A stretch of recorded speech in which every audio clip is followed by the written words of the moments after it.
Hello, friends. So a little bit of a disclaimer about this video.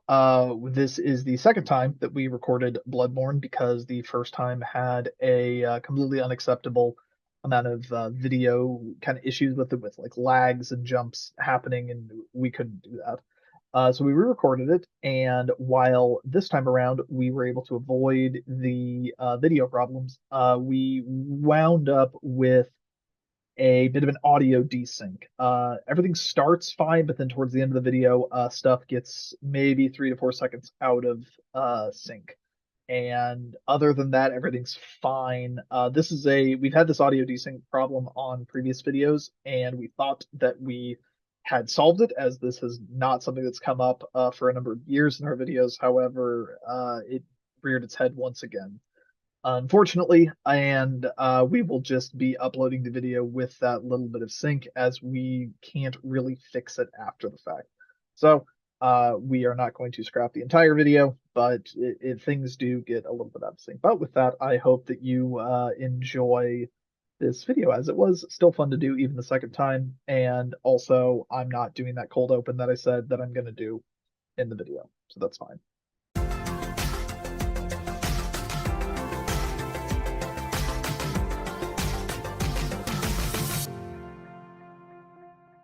Yeah, hang on. Let me chew through this candy before You're good. You're good. Is that normal candy? It's sugar-free candy. No, it's not wheat Okay, candy. I meant wheat candy. Uh-uh. I'm not gonna have this, and I'm gonna tell you why I'm not gonna Okay. have this. This is a fine. I guess this won't be the cold open because I'm gonna use us calling Sean as the cold open. Now that we're From fully last into the, time? Yeah. Okay, We're fully cool. into the territory, so I'm just gonna tell this little charming anecdote to get us into the mood. Okay. So this is definitely a thing that people know, because when I told Jason this story, he immediately knew what was going to happen by the end of it. Okay. Melissa and I made cakes for each other fairly recently, and what she made for me was she made me like a little pig pen cake, and she put these like little pig gummies in there, like in the mud and stuff. It was really cute, very delightful, and those pig gummies were sugar-free gummies. Oh. See, you say, "Oh, you know what's about to happen." Also, those are Jolly Ranchers. Well, whatever. They're not gummies, Look, it's sugar-free though. It's yeah. sugar-free. So, yeah, you know where this story goes. I eat the cake and everything. There were only 2 gummies on there, but I mean, she bought like a whole pack of gummies. And I, with my love of sweets, a couple days later was just popping through those things. And this was the night that I was going to go play Magic with Jason, and Jason normally said, keep the car free for Melissa. Jason will just come by my house, and then we'll drive down, or he will pick me up and we'll carpool there because I live so close. And I have to send him a text like, Jason, I'm going to go tonight. I cannot leave the bathroom. I don't know what's going on. I don't know what's happening to me. But I can't leave the bathroom. I will drive myself down. So he says, okay, he goes there and he kind of starts playing without me. I get down there, we start up a game. About 5 minutes into the game, I say, sorry, gentlemen, I need to drop out of this. And I go to the bathroom at the game store and I shit the remainder of my brains out. I don't know what's happening. Day later, Melissa asked me, hey, what happened to the rest of those gummies? And I said, oh, I ate them. And then she's like, wait, you ate all of them? Yes. That's why you were having those shits. So anyway, we're playing Bloodborne today. And Welcome in. We're not just playing Bloodborne today. We actually played Bloodborne last week. We are playing Bloodborne again today. In its entirety. In its entirety. Wouldn't you know it? These things happen. It's not the first time we've lost footage. No, but is this the first time we're doing it again? Yes, this is the first time we're replaying. Or no, have we ever replayed something we lost footage? Okay, here, go ahead and start the game, and I'll keep telling anecdotes. Yeah, I got. So I will establish at the top of this, Hoss the cat. No. Okay, you're right. Maybe that was what cursed it. So we played through this, and we did a very good. I shouldn't say we. I'm going to keep saying we, even though I'm not playing any of this. Lily's going to be the one doing it, and I'm going to continue to make this. I'm going to continue to say we, and I pointed this out on the last run. We're going to be covering a lot of shared material between both of them, but I don't frankly care to remember what the differences are. But yeah, it doesn't. I mean, it doesn't really matter. The best case we ever had of us losing footage was when Zane and I were doing, and I acknowledged this in the episode. Zane and I were doing Dead Rising, And the way Zane and I used to do recordings is we would spend all day recording, and then kind of edit the videos out and have them go up, and we kind of just like record for 1 week, one weekend hardcore for a month, and then we'd be set up for a really long time. What happened with Dead Rising was we lost like the back 8 hours of the game. No, it was the front 8 hours of the game. And the way Dead Rising works is your character is saved to like your profile. So what I had to do was, since there was no way I could like just start over and replay it because we have that character that is now at the certain level, I went through and did a new character all the way through and like got us back to where we were, and that's been the most egregious example of us needing to re-record something. That sucked, but I did it for that. But quick backstory on us doing a Bloodborne run. Fuck, I said all of this once already. Yeah, it's fine. No, it's fine. So you have wanted to do a run of Bloodborne for the channel for God knows how long. Years. And every single time I have told you absolutely not, because this is approximately a 30-hour game. And to show the interesting things about this game and to talk about this game, we can't do a 30-hour run of Bloodborne anymore. So I've always kind of told you, it's like, look, if you can get like a 5-hour run of Bloodborne, we can do that. And you then come to me and say, hey, you're going to start learning how to speedrun Bloodborne. And my immediate reaction was, you're absolutely fucking not going to do that. But whatever. Let's have some fun here. And over the course of you practicing these tricks, you enlighten me of not a glitch in the game. This is an entirely in-game mechanic thing, but it is a dungeon that we will be making use of during the kind of middle of the run that will let you grind for an obscene amount of currency that you can then end game level yourself here in about like 10 minutes or so. Give or take. Give or take. And what this then does is it makes the run insanely consistent. So then it was no longer about like exploiting glitches or like just trying to get really good at the game. It wasn't about skips or anything like that at that point. It becomes a matter of what is the minimum number of bosses, or what's the fastest run you can do in Bloodborne. And this is a fun puzzle for, in my opinion, to solve. This is kind of what I did when I did my Dark Souls run, and to then do that for Bloodborne, like you and I were theory crafting back and forth over the course of like 3 days of like, okay, if you hit this boss, this boss, this boss, this boss, this boss, you should be able to clear it in like under 3 hours. And we're like, okay, you know what, that sounds great. We can do a 3-hour run. That's about how long, no, the Dark Souls run was less than that. But that's a reasonable amount of time to do a run for.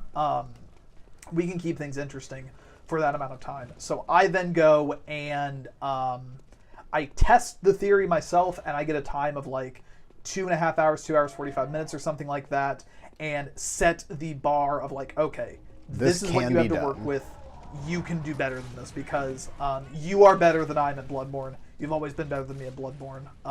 And you've always said that, and I've never believed you, but I'm starting to come around. Yeah, you definitely are. Like, I've got Dark Souls. Considering you have not tried this again? I've tried it a few times, but I have only done, like, the one good successful run. Like, okay.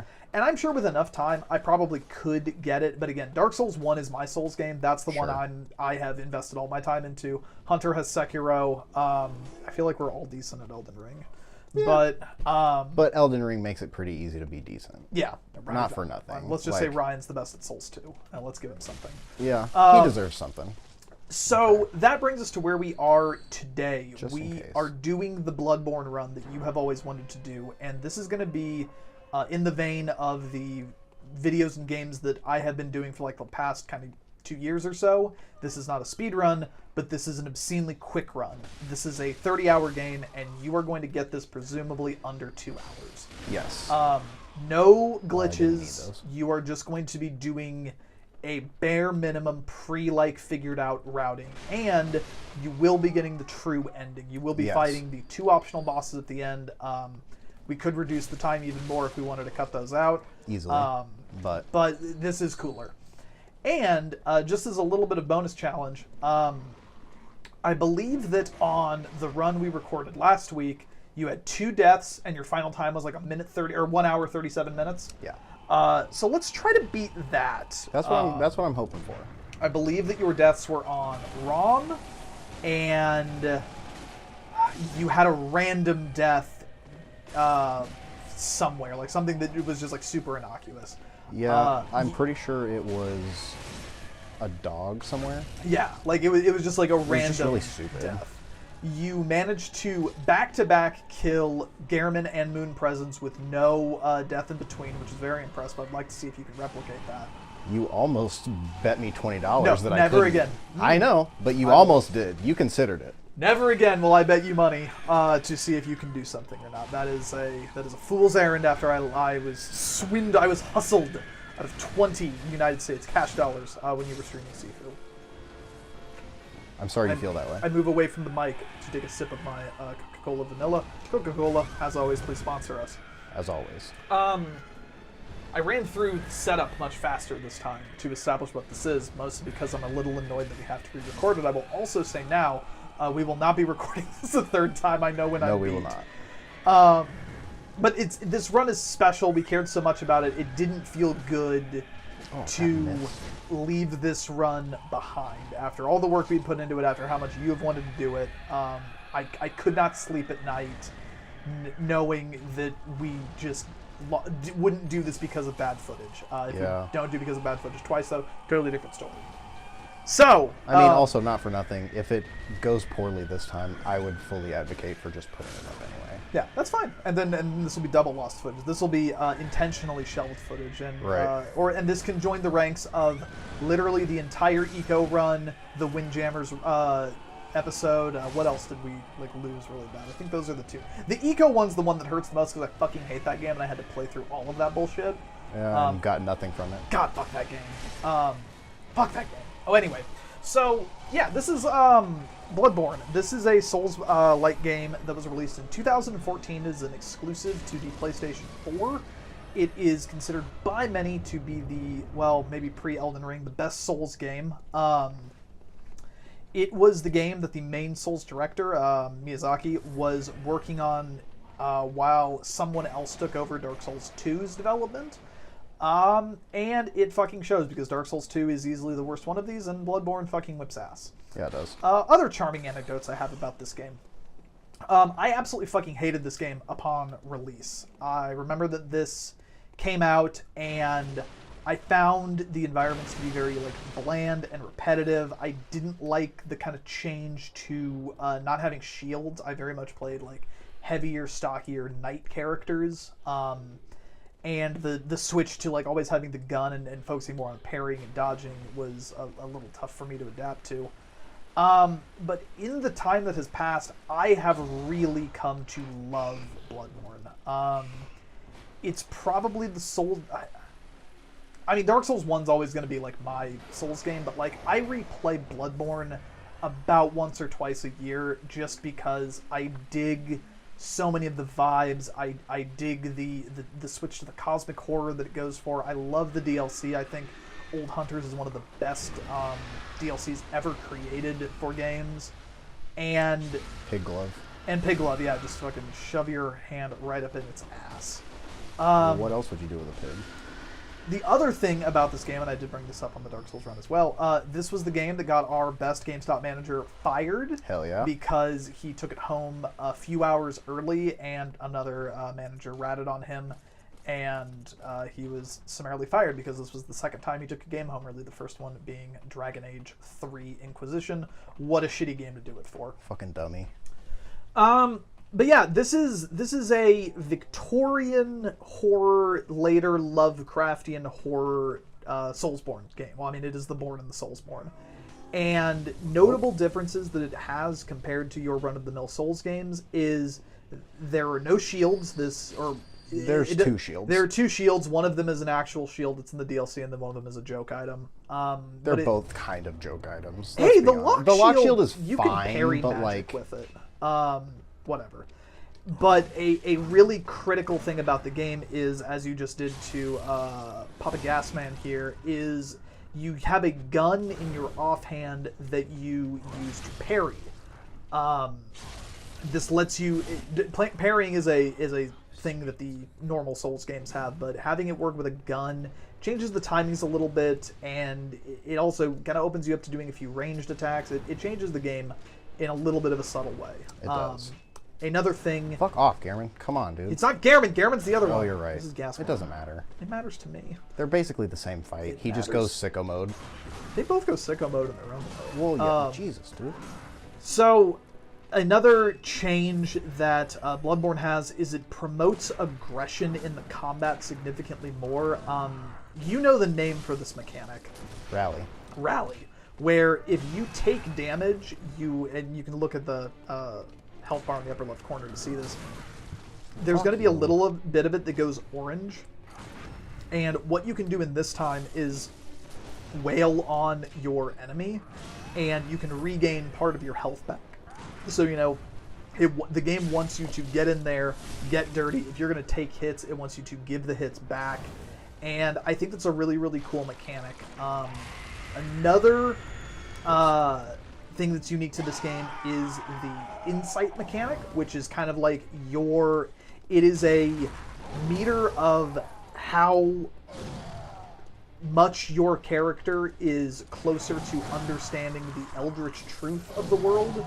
It is that little eyeball marker that's underneath the blood vials in the top right corner. It is increased every time you enter and defeat a boss. It is also increasable by consuming an item in the game called Madman's Knowledge. And it is kind of, it's a neat little mechanic where the higher it goes, you will see different things in the game manifest. Like, you will see previously invisible monsters, you will see enemies changing their attack patterns, and it's a really, really cool mechanic that it isn't really replicated in any other game. Yeah. It's very cool. Yeah, it is. It's why I think that like Bloodborne is probably the closest to understanding and being like the best Lovecraftian game. There have been some like Call of Cthulhu games that have come out, things like that, but I think Bloodborne really understands what it means to like do that cosmic horror and like these concepts that drive men insane just by looking at them. There are a few monsters later in the game where simply being in their line of sight causes a frenzy meter to build up and cause you to take damage. It's really fucking cool. But those are the first two bosses. There is Outsmoked. There is the Cleric Beast, which is a completely optional boss, but we are doing because it allows us to purchase this game's equivalent to Homeward Bones, which is the Bolt Hunter mark. Yes. And it will make it so we can grind through the dungeon in the middle much, much, much faster. Yes, However, very easily. Father Gascoigne is the first kind of real boss of the game. I think that it is much like the Bell Gargoyles in Dark Souls. It's kind of the casual filter boss, where if you can clear Father Gascoigne, you can beat the game. Fundamentally. Yeah, fundamentally. If you understand the game to a point that you can beat Gascoigne, then you're fine. Yeah. You can figure out the rest of it. It's also, unlike Cleric Beast, it's where we kind of see the first instance of the second form, which is a very prevalent theme in Bloodborne and would later become a prevalent theme in both Dark Souls 3 and Elden Ring and Sekiro to an extent. Yeah. This is the game that made Miyazaki really get down with the multi-form bosses, and most bosses in this game will utilize some kind of a second form after you get them to around half health or a percentage of their health. We're also at maybe a solid like 10-12 minutes into the game, and I would say that this would normally take a player 1 to 2 hours to get through, so we're already making fantastic time. If you look on how long to beat and just kind of anecdotally speaking, you dodge the I dogs. juked the fuck out of those dogs. Got that dog in you. Got that dog in me, except not. Intentionally not. Up. Oh wait, oh shit, never mind. I'm gonna shut my fucking mouth like I fucking know what I'm talking yeah, about. you don't know where I'm going. This game is maybe around 30 hours if you were to play it casually. I can, if you know what to do, you know, you can easily shave 10 hours off of that. I think that it's one of those games that you really want to explore and do a lot of the optional content because it's some of the better things that the game has to offer. But this run is going to cut it down to, let's see, Cleric Beast, Gascoigne, Bloodstarved Beast, Amelia, Rom Shadows, then One Reborn, Marigo's Wet Nurse, and then the 2 bosses at the end, and Cagehead, Mikolash, host of Jeopardy. Yes. So that's 12 bosses. That's a pretty quick run. This is also, I think that Souls 2 explored this a little bit, but this game just has a fuck ton of bosses in it. Big ones, small ones, some as big as your head. Some of them cool, some of them boring, some of them reskins. It's got a lot of bosses in it. Like, this is maybe like a 40-50 boss type game. Not quite as many as like Elden Ring, which just has more than you can fucking shake a stick at. They also reuse them, so it's not quite the same. Well, that's true. But yeah, Bloodborne's fucking cool. Bloodborne's sick. I'm really glad that we are going to get to do this run. I'm gonna and a lot through this because I'm trying to remember what got said during the original one and what things about that I wanted to keep moving forward. You are also focusing, so I'm just kind of monologuing. That's true. But I mean, talk to me about your history with Bloodborne. Well, so, I didn't get to play Bloodborne when it came out because I did not get a PlayStation 4 when it came out. So that was unfortunate, and I had really only dabbled with Souls games before this. Like, I had played a bit of Souls 1 on the 360 when I worked at GameStop. What a cursed sentence. Yeah, I know, right? But I was also a child, so I sucked ass at video games. And I mean, I guess not in 2014 I wasn't. But the young age of 17. Listen. So spry, so young. Bright-eyed and bushy-tailed. Listen, in 2014... And the experience of playing Dark Souls 1 on an Xbox 360 is, again, that is GameStop, that is Rogue GameStop culture. That is very important. That is the worst conceivable way you can play Dark Souls 1, which is why it's always what we have people do. Obviously, there's better ways to play it now. You've picked up Souls. I'm pretty sure right there is where I died last time. I think those guys got me at the bottom of the stairs, maybe? Well, it's fine. No. It was fine. It was once I had actually gotten into the other room down the hall. So there's still time. There's still time. But yeah, you have always been the Bloodborne person. You were able to clear all of the DLC when I was unable to. I could never beat Orphan of Kos. I have since rectified that. I did, technically speaking, get the Platinum Trophy in this before you did, but you have since done that. And I fully consider you to be better at this game than I am. You just have a better understanding for the feel and the weight of everything. And you know what? That's fine. I'm okay with that. I'm not ashamed to admit that someone else is better than me at a video game. That's completely fine. Are you going to do the safety or? Yeah, of course. Okay. Well, mostly because it de-aggroes those guys. Oh, yeah, you said that last time. Yeah, and I would much rather just not fucking worry about it. Yeah. Considering Bloodstarved Beast it's not a speed run. Bloodstarved Beast is, yeah. Ideally. Also, it doesn't help me with Bloodstarved Beast because I go back to the dream the other way. You said this last time. I know. I can't retain any information. Also, you can't keep saying you said this last time. Oh, I'm going to keep saying it. Well, I'm going to keep saying stuff that I said last time because we're talking about Bloodborne. So what ended up happening is, if wasting time. Is there a homie down there? No, there's I can't not. tell. Okay. Got them bad eyes, got them glasses. Listen, it's the glare on the screen. It's me, 20/20 vision over here. Yeah, for now. It's hard to say with absolute... I said that like I'm going to fuck up your eyes. Hard to say I appreciate it while you got it, bitch. It's hard to say with absolute certainty what caused the file to get fucked up, but basically every 2 or 3 minutes there would be huge skips and stutters taking place, and also probably as a result of that, it caused the audio by the end of it to be like a full 5 or 6 minutes offset. Which is awful. I am hoping sincerely that the reason this happened is because we we were recording the video directly to an external hard drive, and this time we were recording it to the computer's internal SSD. I am really hoping that's going to solve it. But hey, footage is fucking weird a lot of the time. Stuff is kooky. That's true. So we'll see what happens. I hate the I hate the dead air. I just fucking hate it. Just play Megalovania. I I meant it in post, but alright. I will never do that. That would require editing work, and Lord knows I'm not going to do that. So moving up here is the thing that made me not want to attempt to get my time better anymore. Susie Skinflaps? Yes.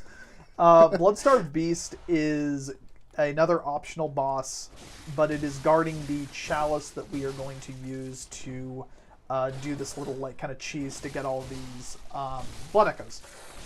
Yeah. So it is optional in the sense that playing this casually you would not need to do it, but it is the most critical boss as far as I'm concerned for what we are doing. That guy's going to burst out there. This area is just filled with homies. Okay, I've been trying to identify what that buzzing was, and it's your furnace. Oh yeah. Driving me. It's like, is this? I'm having a stroke right now. Is this? Okay, I've got plenty. Is this coming from the TV? But Bloodstarved Beast is a boss that you would not normally be fighting kind of this low of level or this quickly into the game. No. It is an extremely aggressive boss, and it can do some stuff in its second phase with poison that is really annoying. So it's just one of those bosses that is really, really easy to smoke you. Yeah. And if it kills you, you should be restarting your run. So when I did make a couple more attempts on this after kind of recording the successful playthrough, but I would just too frequently get smoked by Bloodstarved Beast. And since it's like a solid 20 minutes into things, it was really irritating. It's very demoralizing. So I chose the time-honored tradition of just giving up rather than persevering. Understandable, honestly. Because why would I do it when we can make you do it? I was already doing it anyway. Exactly. So, and I love this game. And here, you're looping back around now to just, again, make things a little more consistent. You're returning to the Hunter's Dream. Yes, I could do the Bloodstarved Beast fight at blood level 10, or 14, or whatever it starts you at. I don't remember. But I don't want to. Yeah, no reason to. So, and also I can pick up a few more Molotovs and, you know. It also gives me a chance to talk about one of the kind of more annoying elements of this game. Other Souls games will either let you kind of like level up and do your enhancements at a bonfire, or in the case of Souls 2, you have to do it with the Flames Herald, I think is her name, Fire Herald, something like that. Ryan will correct me. But in Bloodborne, you have to warp to the Hunter's Dream and level up at this doll. She gets turned on once you get one insight. Otherwise, she's just she's a love doll built by the hunter who created this workshop, Gehrman, who will be murdering later for his lustuous ways. She is based off of Gehrman's love, a hunter named Lady Maria. She shows up in the DLC. We will not see her, but shout out, she's a real one. I will get into lore stuff. I'll probably actually do the lore talking this time during the dungeon grind. That's good, because we can't call Sean again. No, we already did that. No, mercy, no. But as much as I would like to call Sean again. I mean, again, we can't overdo it. Plus, he's in on it now, so now it'd be ruined. But one of the things about this run is, and really the original game in general, is load times in it are fucking terrible. Christ. We have minimized this to every extent that we can by not only playing the game in offline mode for now, but also we are playing this off a PS5's internal hard drive to just make it as quick as possible, but even so, it is not fantastic. No. This game has not received any kind of like next-gen update. It does run at a consistent 30 frames a second playing off a PlayStation 5, but it's not a performance powerhouse, and I know that this is one of those kind of most requested games to either get a PC port or a remastering. When Demon's Souls did that, or when Bluepoint did that Demon's Souls remake, I got very, very confident that that was going to happen. However, I feel like they're kind of leaving money on the table with it, but also this game didn't sell terrifically when it originally came out, especially compared to something like Elden Ring that I think just did like 20 million recently they also announced that DLC, which was not announced last time we did this. That's true. Which is neat. I have to imagine that there is some pencil pusher on a desk at Sony somewhere who, if they thought this would make the money, they would do it. It's also my understanding that Demon Souls Remake didn't sell super duper well, but I'm not sure you can attribute that to it being a Souls remake so much as you can no one could buy those fucking systems. Sure. And now I feel like that's kind of just like if you're picking up a PlayStation 5, you've got things like God of War, Horizon, you've got other titles that you're probably going to hit, versus that Demon Souls remake, which I fucking loved. I had a great time with that remake, and I would love to see Bloodborne getting a similar treatment. The rights to the game are also a little awkward because while it is like a FromSoft developed thing, Sony did help publish this. They had Japan Studio do assisted development on it, and they firmly maintain a lot of the rights to it. So this isn't something where FromSoft could just go and release it on PC or like do a kind of prepare to die edition like they did with Dark Souls or Scholar of the First Sin version. So this is locked up with Sony in the same way that Demon Souls is. And I think that's a bummer, but also I know that porting games, especially FromSoft games, a certain era, is not the easiest thing to do, especially with Bluepoint being a Western studio versus FromSoft being a Japanese studio. There's always going to be difficulty there, and I don't know how much of the work they did for Demon Souls is represented. Oh, get fucked! First it happens. So that's fine. It's later than it happened last time. Yeah, it's fine. Yeah, it's fine. I still got fire paper and antidotes. Fine. It is fine. It's not fine. It wasn't fine. It wasn't fine. Fuck. So that's all of the background I can give. I mean, I do not like how much my shit is peaking when I'm looking over there at the audio track. Hopefully it is fine. There were a couple instances when I was working on the audio of the last recording where there was some real bad scratching and peaking that I tried to like cut around that ultimately didn't end up mattering. But, on both? Mostly me. Oh, well, I mean, I guess that makes sense. I'm kind of occupied. I'm also gonna level with you, Lily. You being too loud on recordings is never a problem we've had before. Well, I just wasn't sure if it was, I mean, I know that. I just wasn't sure if it was from, like, fucking with the wire or that was like mostly that. wire. Those were the really bad ones, but also I can't control the sound of my, or the tone, like pitch. I'm The loud. volume. Yeah. I'm loud. I'm not capable of doing anything about it, especially when I get wrapped up talking about a video game and I'm not dedicating brain cycles to controlling my volume. Understandable. It's really bad at work as well. People make fun of me for it. Yeah. Hey, bud. I forget, was my work popping off when we recorded this last one? I think it was right before. Okay, yeah. Because it was, we were going to do this potentially last Thursday. Yeah, but then I was like, you know what, let's maybe give it a little more breathing room. I had today and tomorrow off of work so I could sit down and play video games all day, get caught up on things. I had to beat that Metroid Prime remaster, which that's another thing. When we had recorded this last time, I had only played approximately 1 hour on a lunch break of the Metroid Prime remaster, but now I have finished it. And Metroid Prime, hell of a game. Who would have thought that doing a really good remake of one of the best games ever made would end up being good? Not I. But we're not here to talk about Metroid Prime. We're here to talk about fucking Bloodborne. That's true. Fuck, I have nothing else to say. This whole time, when leading up to this the first time we recorded, I prepared absolutely nothing to say.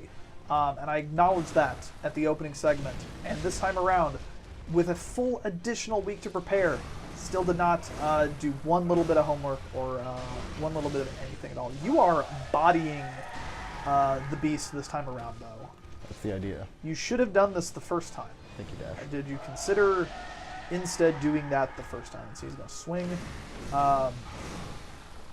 So as I mentioned, Bloodstar Beast does do poison shit. Get fucking nerd. Looks like a fucking Arby's sandwich and just kind of sprays. Which is why she has her nickname. Got the beef curtains. Got those skin flaps. So now is it dungeon time? It's dungeon time. Okay, which means it's got to jump online real quick. Yeah, we're gonna exit out of the game, turn it online, enter a dungeon, and then you having a heart attack there? No, it's just fucking pumping, dude. Yeah, checking the pulse. I guess I can talk about the. You can get started on lore if you want to. No, I'm going to talk about the Chalice Dungeons really quick. Okay, Don't you fucking ever tell me how to run one of these. Don't you ever. Hey, remember who is in I'm charge playing the game. Yeah. And I can end this run now. Listen. It's also, you can kick me out of your apartment. Yeah, so don't mouth off to me, Busteroo. I'll turn this car around. Well, when are we going to play this with the steering wheel? Anyway, Chalice Dungeons. What the fuck? Oh, okay. Excuse me? There's maintenance in 2 days? What the fuck? Cool. 60 FPS patch? Incoming? Oh, don't.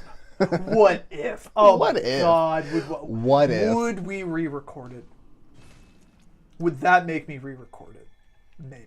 I don't know. So, if that came out and this fucked up, I think it would be justifiable. I think I could justify that. So you just type the word "come" into into a cup, and it's going to transport you to a special dungeon. Yeah. So, which is why I did some streams of this run. Yeah. Twitch TV Twitch.tv/Lilypuff541. That's LILYPUFF 541. That's not your area code. You're right. It's not. That's not what I want it to be. What is it? It's just a combination of numbers that I like. God, you're the worst. I don't know. 541. Damn anyway, good son. Listen, I'll tell you. You know what? I know where it came from, and I'll tell you where it came from as soon as I'm done with this. I did streams of this a few times during my practice, and you fucking made me forget where I was going. So, anyways, I didn't get to have like a MySpace or Facebook when I was little. I had a Bebo. I was really hoping you were going to say the word Zanga out loud with your whole ass mouth. But okay, no, I don't know what a Bebo is. It's MySpace. I mean, yeah. But it's just one of those. Okay. And so it asked me what I wanted my username to be. And I was like, fucking, I don't know. So I put in some shit, and it was like, that's taken. Put these numbers on the back, and it was 541. And I was like, you know what? All right. Sure. So my first ever account that I made for anything online, it was for the Cartoon Network, like .com CTunes program. Okay. These were NFT for this is a very narrow reference. These were NFTs before NFTs were NFTs, and they were badass. And in early 2000s as fuck. My original username, my very first one, was Great Cell Raccoon 79. Because what it would do is it would ask you, what are the Cartoon Network shows you like watching? And I put in fucking Dragon Ball Z. Fuck yeah. So it generates that name. Are you ready? That's a lot of Blow Thunder marks. Could you imagine, though? Yeah. Could you imagine? Imagine. Okay, so I'm only going to use like 25 of these, but I like having extras. I would later on. I have a very strict, like, I try to be Felix McBiggs on all platforms. It matters a lot to me. But I really, really hate putting numbers into my titles. The last thing that I ever ended up doing numbers on was my RuneScape username. Hell yeah. Which, I'm going to say it with my whole ass mouth. Say it with your whole ass it's mouth. It's fine. This is fine. I'll tell you my RuneScape. I'll tell you Mine's mine. Worse. It doesn't matter what yours is. Mine's worse. Okay. Say yours. Gohan Rocks 02. Mine's Naruto 631. Okay. So we're in a vibe. Don't fucking tell me yours is worse. Yeah. When I've been walking around with that fucking name since 2005. So that's the thing, is they let you change what's displayed though. So I know I can now have. be Felix McBiggs on there, but if I have to log in, yeah, Naruto 631 every time. I have since become Lilypuff on RuneScape. Lilypuff 69, I might add, got him. Attention to anyone doing usernames, let people change them. Yeah, please. Because inevitably, like, people are cringe. Okay? like that's the whole. People get online when they're in their early teens, which is when they are at debatably their most cringe. Yes. Also, this is the only part of the game that I worry about the sound at all, because it since I'm doing this so many times, any amount of time I can save is nice. Damn, but it's gonna make me just. Well, it's fine. It's fine. As soon as I just need to make sure that I can hear the sound of him dying over us talking. Okay. That sound. Okay. Whatever. You heard the thing. I didn't hear shit. Yeah, I heard it. Okay, so anyway, I'll talk about the Chalice Dungeons. It's like the shink noise. Chalice Dungeons were... Okay, so let me talk to y'all about 2014 and roguelikes. Yeah, do it. If you are going to fucking open a bag of fucking candy... Oh, you're merciless. That smells delightful, though. Do you want one? They're sugar-free. I just explained why I don't want to do that.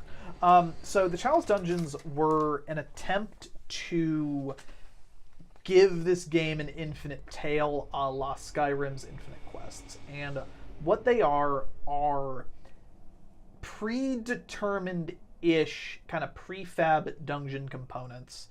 And by mixing different ingredients into Chalice dungeons, you can get a theoretically infinite number of little Bloodborne areas to go around and get souls, and there's even some exclusive bosses and weapons to these things. Most of the reason to do it after you've actually played the game and everything is just to get better blood gems. Yeah, it's great for blood gem farming.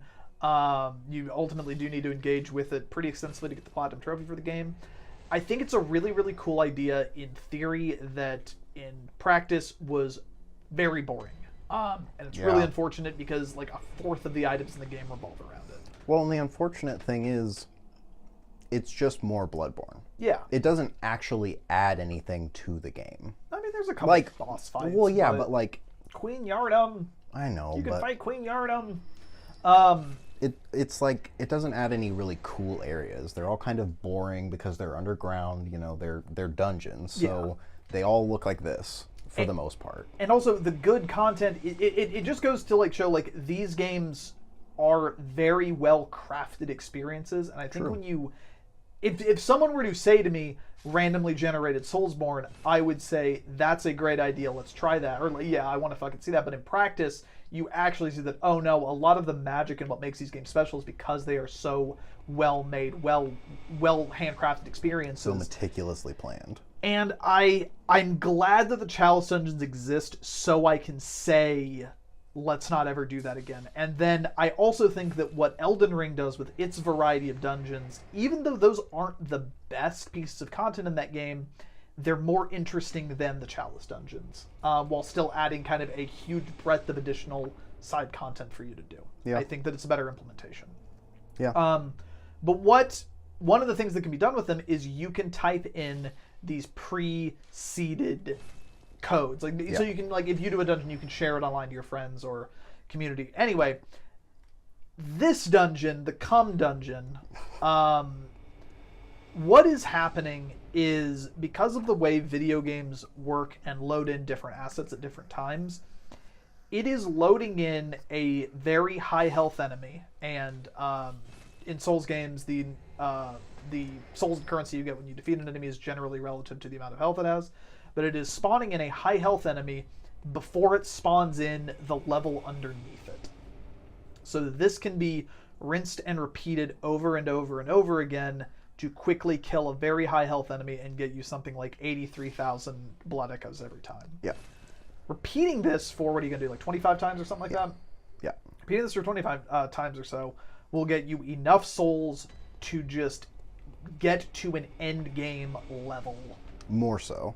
Yeah, basically. Like, I get to level 106, yeah, I think, or 108 maybe, something like that. So just kind of ludicrously high level. Which it makes, again, it not necessarily allowing you to do anything you couldn't do before, but it makes it so you can be consistent and don't need to worry about things. And by the time you get to the very end of the game to do Garamond and Moon Presence and all that, that's around where you would be anyway. Ideally, yeah. So you're going to blow through these early bosses and then kind of have the game kind of catch up to where it's supposed to be by the time you get to the end, which is one reason I like doing those two bosses, just demonstrating that you're not relying on this Right. trick. I'm not just cheesing the game. Yeah. I do know how to play Bloodborne. Yeah, as it turns out, platinum Right. trophy. Yeah. I like that this exists because it allows you to do some of the more interesting and cooler builds early in the game without having to do a ton of extra work. Yes. Arcane builds in particular, I think, are super duper fun in this game, but you have to invest a ton into stats that are really, really bad in the early game. But being able to do this kind of lets you just experiment and play around and have fun. If you're doing PvP builds or anything like that, or co-op builds, it makes that easy. So I'm totally cool with this existing, and also if you don't want to engage with it, you simply don't do it. Right. It's also an easy way, if you're struggling with a part of the game, it's a very easy way, because they made the healing items and the parrying items consumables that you have to buy. It's an easy way to get those back without having to just grind the game mercilessly, because there are very few enemies that are guaranteed to drop blood vials. Yeah, like the pigs. The pigs and like the big kind of the guys holding the bricks early in the game. It's the reliance on a consumable healing item is, I think, maybe this game's biggest misstep. This is kind of in line with what Demon Souls did, and is one of the things they got away from in the Dark Souls games, where you have your Estus flask that will just reset to a certain amount every time. This one, unlike Demon Souls, caps you at a certain number of blood vials that you can kind of take into an encounter, but as you expend them and as you use them, you don't get them back.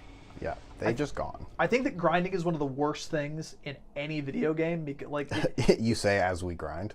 Well, but I mean, like in real, honest to God grinding. Yeah. Like, if you are having to grind in a game, I think that is a fault. Like, the designers have fucked up. I think that they have not balanced their game correctly.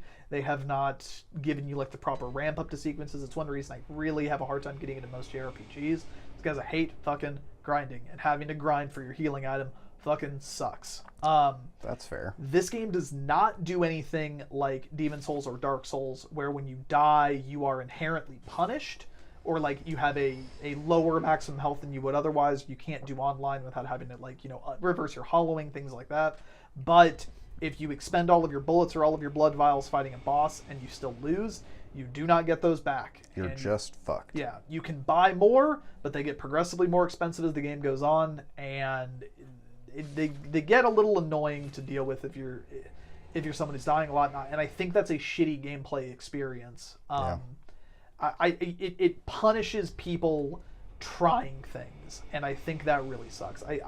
What Dark Souls did with the Estus Flask is perfect. Yeah. Giving you ways where you can increase it for certain things, but you have to consume other resources. Like, I think that Souls 1 Estus Flask is a perfect system. Souls 3 gets it pretty well, especially when you can start divvying it up between like ones that restore your magic and ones that restore your health. I think that's really good shit.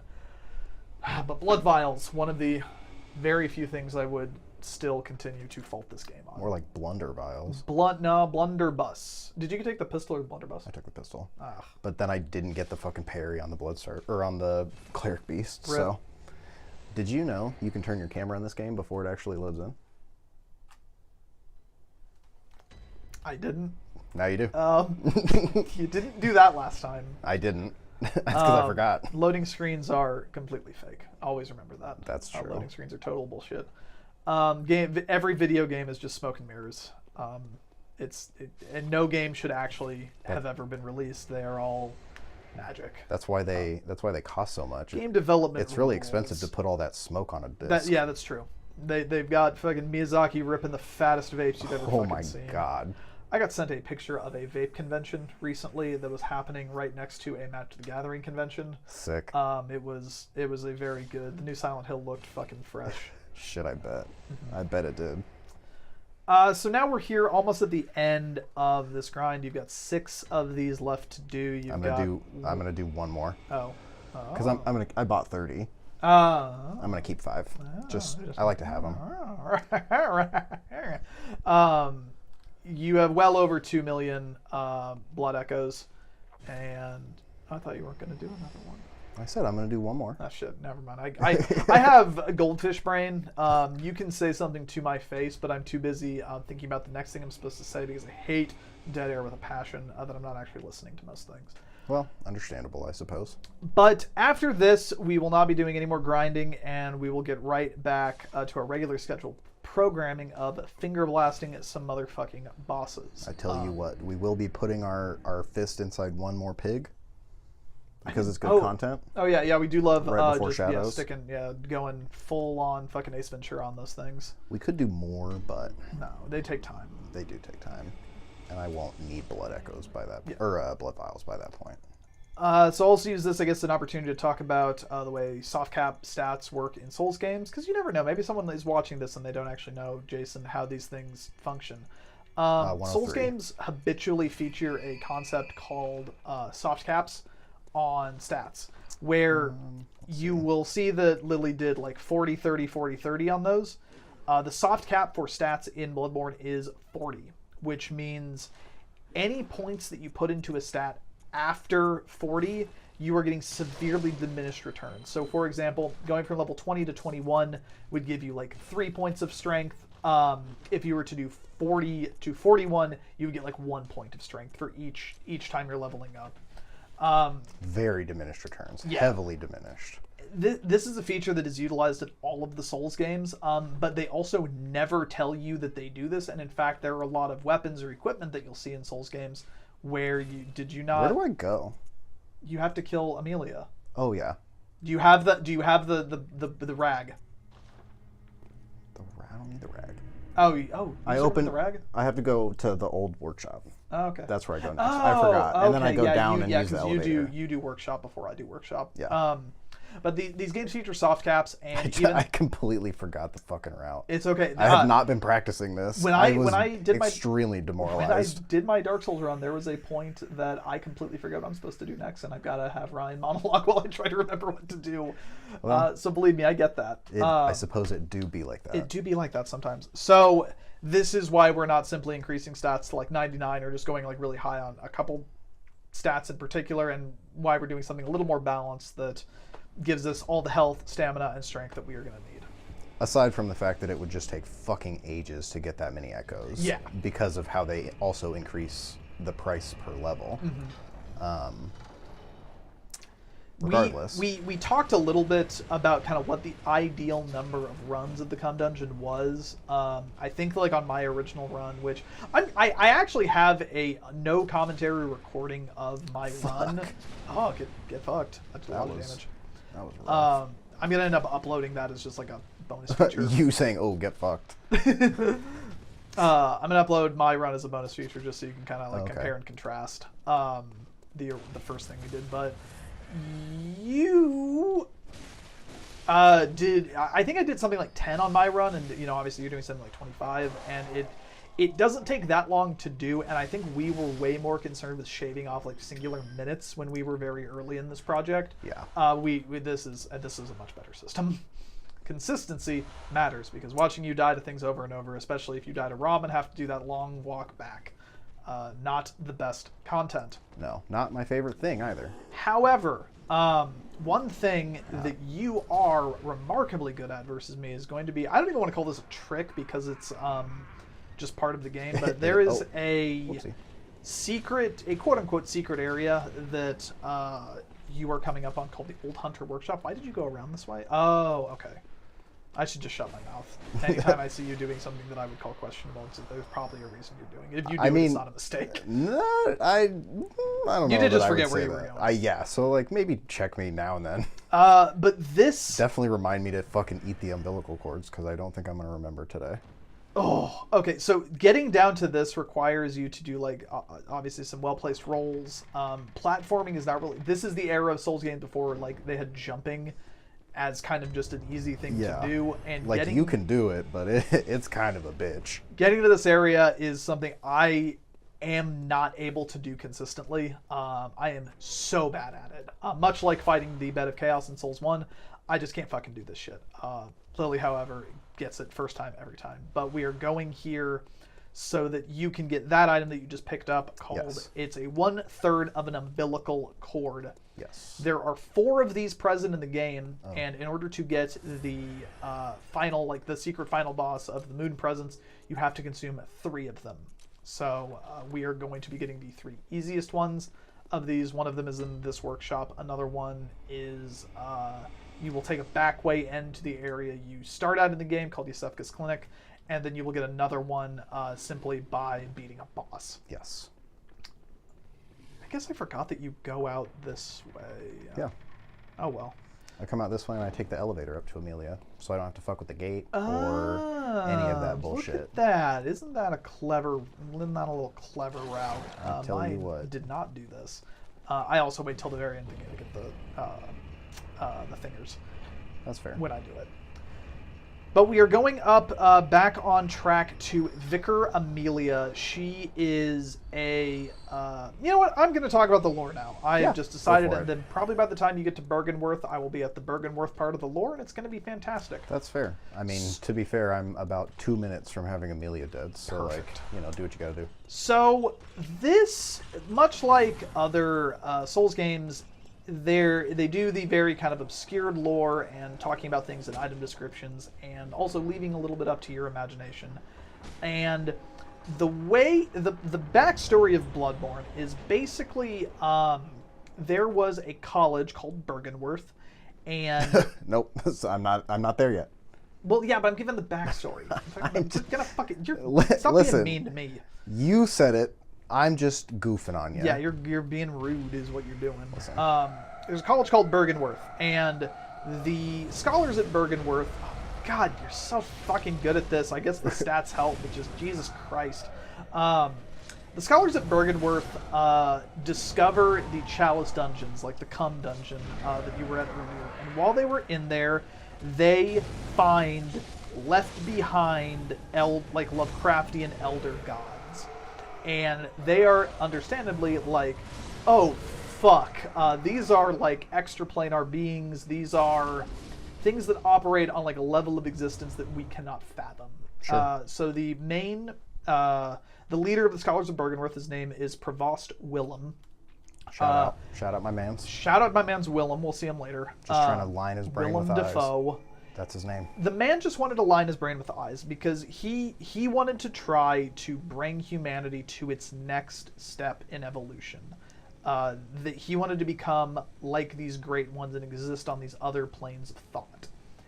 And in addition to finding literal, like, left behind old gods in these tombs, they discover another very key thing in the game, which is the old blood. This is the blood of these gods.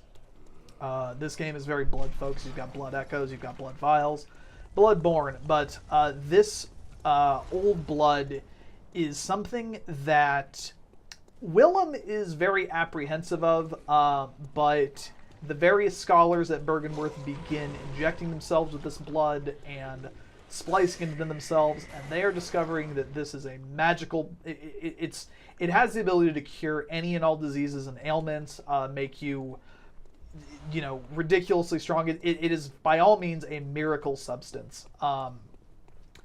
One of the scholars at Bergenworth, his name is Lawrence, decides and believes that this substance is the thing that's going to be the key for humanity elevating itself and becoming one with the Great Ones and becoming gods. At this point, there is a schism at Bergenworth, and Lawrence goes off and founds an organization called the Healing Church.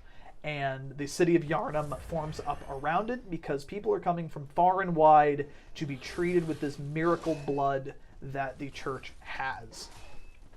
Because why the fuck wouldn't you? It's a magical substance that clears all things.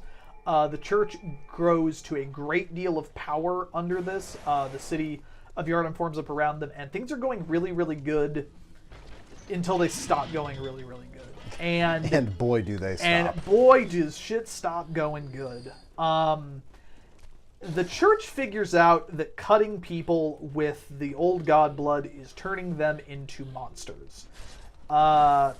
They don't want this information to get out, so the Hunter's Workshop is founded by Gehrman, and nightly hunts are then... they engage with nightly hunts to go out and kill these people who are transforming.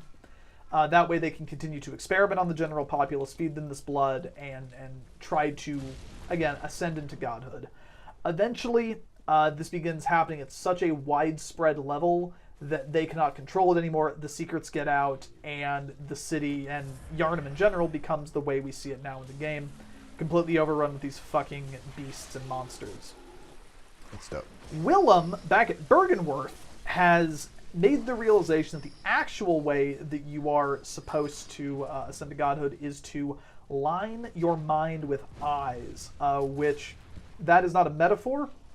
He begins performing, well, not him personally, but I mean surgeries are performed then to put eyes into the various students of Bergenworth's brains, and they begin undergoing horrible mutations, but completely different mutations than what the people in Yharnam are facing.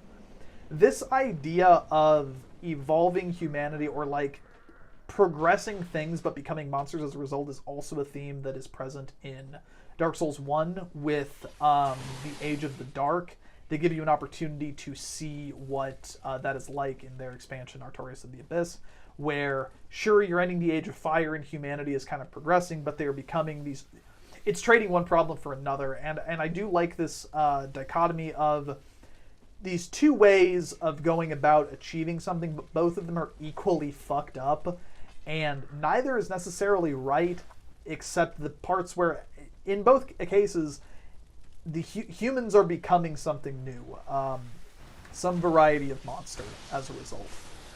However, none of them are successful in truly becoming a great one. The only one who is even remotely successful is a student of Bergenworth. Her name is Rom, who becomes a boss that we will be murdering in the near future. Yes, very shortly. We're going to be going to Bergenworth College.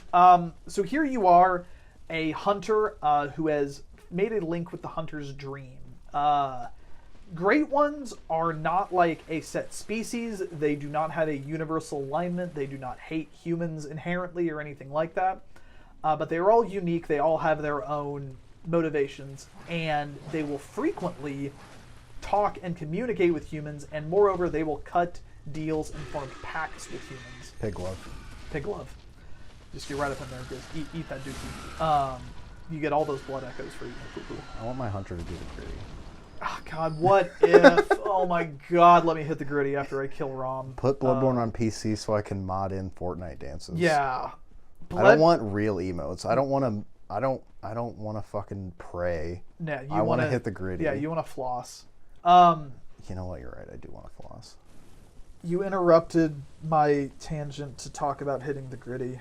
Killing Rom. Oh yeah. So anyway, they make pacts with humans, and a key person that has kind of come up is Gehrman, the first hunter.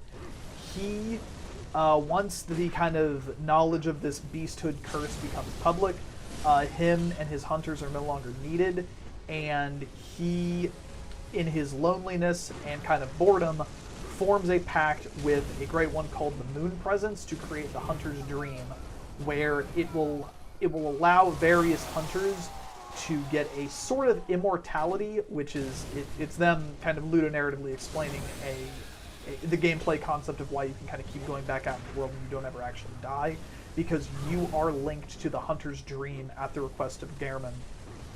What the Moon Presence wants out of this is the Moon Presence wants another Great One to be killed. This Great One is one of the final bosses of the game, and kind of like the final boss if you don't do Gehrman the Moon Presence final boss, but it is Marigo's Wet Nurse. Snakes. This is an ally. Oh yeah, this is snake magic, one of the strongest forms of magic, next to sleeve magic and sex magic.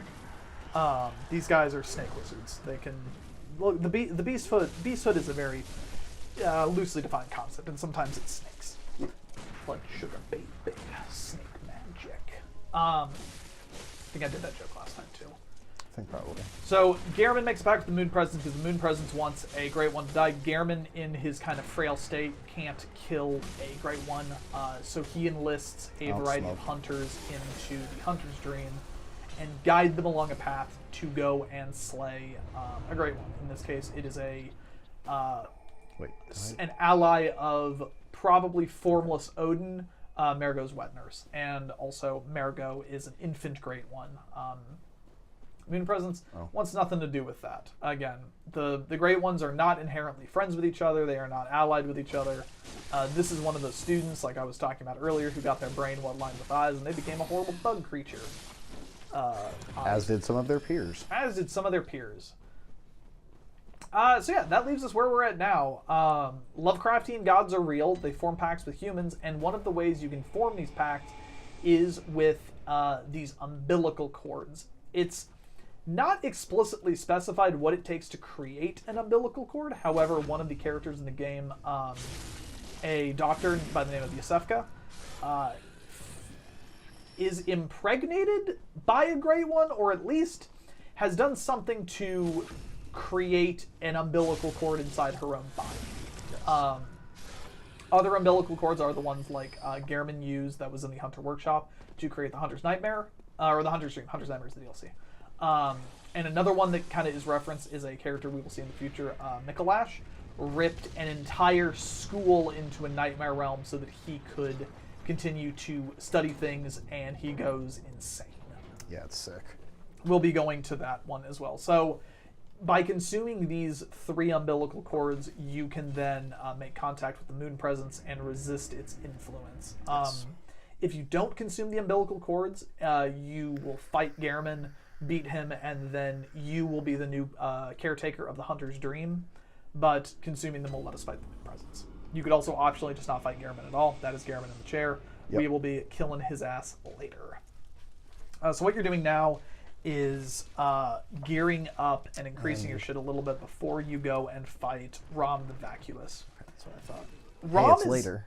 Rom is not like a terribly difficult boss, but she can deal a lot of damage very, very quickly, and runs can kind of just end, which is what happened the previous time we were recording, where you can be very tedious with the way you fight her, just to kind of avoid these things, but because we're going for at least a little bit of speed, maybe get a little bit more aggressive than we should be, and things can go bad. So yeah, and therefore a little greedy. And gearing up a little bit before Rom is not a terrible idea. No. And those extra... Oh, fuck, I should have replaced my blood gem. Lily, That's okay. if I say to you, I turn away from the mic to breathe in, does that mean anything to you? Is that a reference to something? Yeah. No, not inherently. Okay, it's fine. I keep thinking to myself, I turn away from the mic to drink some vanilla Coke, but I think about it in my head and I'm like, does anyone even... What is it? Get that anymore? No, it's fine. It doesn't matter. But I want to know what it is. I don't want to show my age. Okay, so back in the early 2000s, there was, well, I believe there still is, a singer by the name of Tay Zonday. Yes. Tay Zonday performed a song called Chocolate Rain, amongst others. Very true. And this is a very early internet meme. And in Mr. Zonday's video for Chocolate Rain, he moves away from the mic, and he has a little text that comes up on the screen that says, "I move away from the mic to breathe in." Ah. Brilliant. Tay Zonday would later go on to do, these are also like jars full of eyes. Tay Zonday would later go on to form a business partnership. There is Willem. Don't be mean to the old man. Listen, if I was going to kill the witches, I would kill him too. I guess. So Tay Zonday would go on to make a ad for, I believe it's a cherry chocolate Dr. Pepper or Coke, where he sings Cherry Chocolate Rain. And Cherry Chocolate Rain, in the case of the commercial, is a pretty lady. What if I knew literally anything useful instead of that fact about Cherry Chocolate Rain? Trey Cool of Green Day also did do a cover of Chocolate Rain. I believe his was called Vanilla Snow. I may be misremembering that part of it, but I know that Trey Cool, in some capacity, did cover Chocolate Rain. Truly, much like the Numa Numa guy, it was a cultural phenomenon. You had to be there. Trust me. I believe you. So anyway, this is Rom, the Bergenworth Spider. Rom is holding back a bunch of nightmares. See, this is what I mean about Rom can hit like a fucking truck full of bricks and has access to comet magic. Also, this is the part of the run where if you look in the background, you see you shouldn't look in the background. Wait, why? Because I mean at the spiders that are far away, especially once they look how they move. They're fucking. They're like 5 frames. I thought you meant like the skybox. No. No. Yeah, no. No, they're like 5 frames. Fuck so you. A very common practice in game development is animating like models that are in the background, either at like a lower fidelity rate or with fewer frames, and generally speaking, you would do this with things that are far enough away that you don't really notice it. That doesn't work here. This game did not perform well on its original hardware, and it doesn't even perform that great now, but things like that are very, very noticeable. Yeah, I mean, just look at those fucking things. Anyways. Yeah, again, not a unique to this game thing, but they don't look good. So don't look at them Spideys. Yeah, don't pay attention. Very few frames. Oh. Rom. She's just a big dog. Yeah, barely an actual spider. I think that she has. Does she have 8 legs? Probably. The things around her are very much spiders. Rom, not exactly my idea of what a spider looks like, but yeah. I believe you said last time that's much like a mother spider with kind of the big. Yeah, that's kind of what it makes me think of, at least. She's got at least like 10 legs though, which I feel like that's one of the very critical things about spiders. She's a great one though. I guess you're right. She would be the greatest spider to ever spied. I would think. Spider? I So- hardly know her. So yeah, that's something.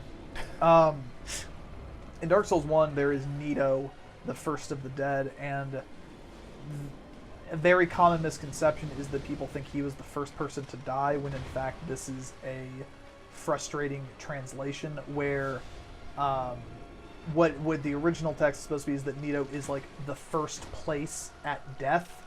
He's like the best He at died it. the best. So I think we can say that Rom is the first to Spider. Yeah, I think that would be I think that's a appropriate one-to-one to say. translation of that is Miyazaki's intent.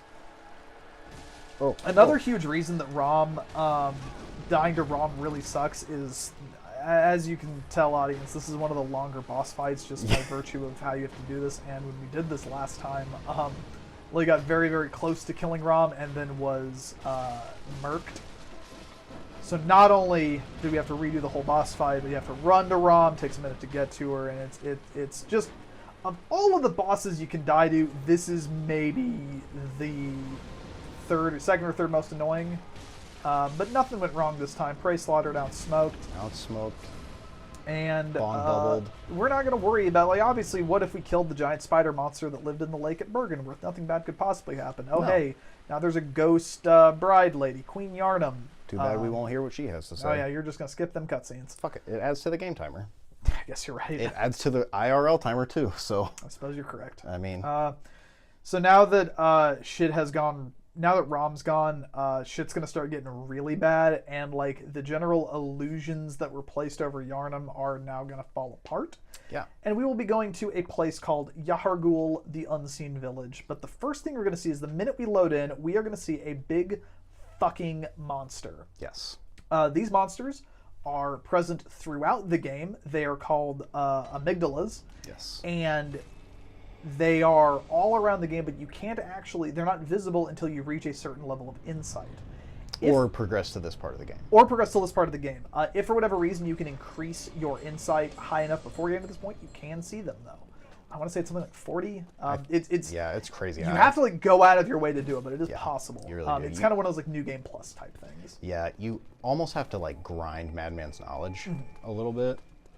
But the Yargul Unseen Village is Oh fuck me. it's a maximum security GameStop. This place sucks. I would not want to spend any amount of time here, but you're going to mostly kind of run past everything. Yep. We're trying to get to the bottom so that you can go and fight the next boss, the One Reborn. Yeah, a dude made of a bunch of dudes. Yeah, it's a dude made out of dudes. It's a dude made out of a dude disguised as another dude. Yes. Not a very... It's actually just Robert Downey Jr. It is actually... Yeah, Robert Downey Jr. put on a lot of weight for this role. We did not do this joke last time. That's true. This is new. Just I understand frantically why we did. scribbling Robert Downey Jr. One Reborn question mark. The amygdalas can shoot lasers. Well, these ones can. These ones can. Well, they all can. These but ones do. Get out of my head, Dash. Fuck off. Give me a ditty. No. No, I'm not gonna get you, Diddy. Little Diddy. Oh yeah, these little guys that are on the ground, these little kind of bundles of skulls, they are the equivalent to crystal lizards, and they drop bloodstone, gems, shards, chunks, the whole shebang. I guess they don't drop blood rock. That's true. Blood rock is There's you can only only get three 3 of those per in the game. game. And one of them's in the DLC. Yep. Get fucked, nerds. Get fucked, nerds. But that Pay to being said, win. you really shouldn't need more than 2 anyway, because you're not going to be having more than 2 weapons. I guess Also, I won't even get one. I will not get a single blood rock, nor will I be able to use it. That's right. I can buy these now. I can. I'll talk a little about the weapons in the game. So one of the 7 of things these. that the quality of the Bloodborne weapons have, they're called trick weapons, and they all have a normal like light and heavy attack, but they all have a transformation state where they can flip into a different weapon. In the case of a saw cleaver, you have your normal kind of close range one. No, you're wasting time. And they can flip out into a longer kind of polearm-esque thing. This is one of the more basic trick weapons. There's other ones like the threaded cane, which is just a pimp cane that then turns into a giant whip. There is Ludwig's Holy Blade, which is a tiny sword that goes into a big sword. There's the Kirk Hammer, which is a tiny sword that becomes a giant fucking hammer. There's a Logarius wheel, which is a staff or No, you're thinking of the whirligig saw. The Ligarius, Marta Ligarius's wheel is it's a wheel. Wagon wheel that can do magic shit. Yeah, I was thinking of the whirligig saw, which is a giant morning star essentially that snaps into a big saw blade that then is blood powered. Yeah, it's pretty metal. This game has got some badass fucking weapons, and it's truly a shame how unbalanced they are. Because a few of the weapons are just objectively better than a lot of the cooler weapons. That's true. And I mean, not for nothing, this weapon that I'm holding, that the game gives you right at the start, is one of the best weapons in the game. Yeah, it's a huge bummer. By kind of a margin, actually. I found a lot of success with the threaded cane in subsequent playthroughs, but if you are starting out at the game, just pick the fucking saw cleaver. Just pick the saw cleaver. So good. There's another... It's fast, it's close range. The saw spear is also good, but it's kind of a pain in the ass to get. There's a weapon called the Tonitrus, which is actually like the other direction from where we're running right now, which is like a little like electric mace that can its trick is rather than like transforming into a different state or getting new moves, it just adds electricity to all of your attacks, which is really, really useful for fighting great ones and a lot of other later game bosses. Saw cleaver and Tonitrus is one of the best possible loadouts you can have in this game. It's hard to beat them. The unfortunate thing about the Tonitrus is that when it's not doing electric damage, and I guess even somewhat when it is doing electric damage, it's also doing blunt damage. We're talking about weed. Which almost everything is resistant to. Yeah. Almost nothing in Yharnam in the world of Bloodborne has THC receptors. Yeah. So it's really just wasted on them. Yeah. You need to get in there. You gotta run in that or then you gotta go up the stairs. Yeah. There is kind of slash damage, stab damage, blunt damage, similar to other Souls games. This is not unique to Bloodborne, really. So this boss, the One Reborn, uses the time-honored Soulsborne tradition of a big fucking guy in an arena and then some dudes that shoot at you. It's kind of bullshit. This layout and everything is almost like one-to-one with the gigantic knight that you fight early in the game for Demon Souls. But these assholes will not only shoot projectiles at you, but I believe they heal the One Reborn. I think small amounts, but still enough to be annoying as shit. It's really frustrating because there's virtually no difficulty in running up and killing them, and I think it's just like a poorly realized idea. I think something like Dark Souls with the Gaping Dragon fight, where you have to like do a little bit of exploring to kill the channelers, is the best way they've done this idea. There we go. So anyway, this is the One Reborn. Last time we were doing this, you taught me a cool trick where you can just run around and hit these limbs, and the One Reborn is basically never going to get an attack off on you. Yeah. So that's cool. This is another one of those ones where it's not necessarily a hard fight, even playing it casually, but it can just deal a lot of damage very, very quickly. In a different way than ROM. Plus, it's a big motherfucker. It can do an explosion move. It can flood the arena with goop, and the goop eats away at your shit and kind of does play with you. You're getting real close to dying, and maybe I should just let you do your thing. I just don't want you to fuck up here. It would be a really embarrassing spot to die on, as opposed to the Bloodstarved Beast, which is like somewhat understandable. That's fair.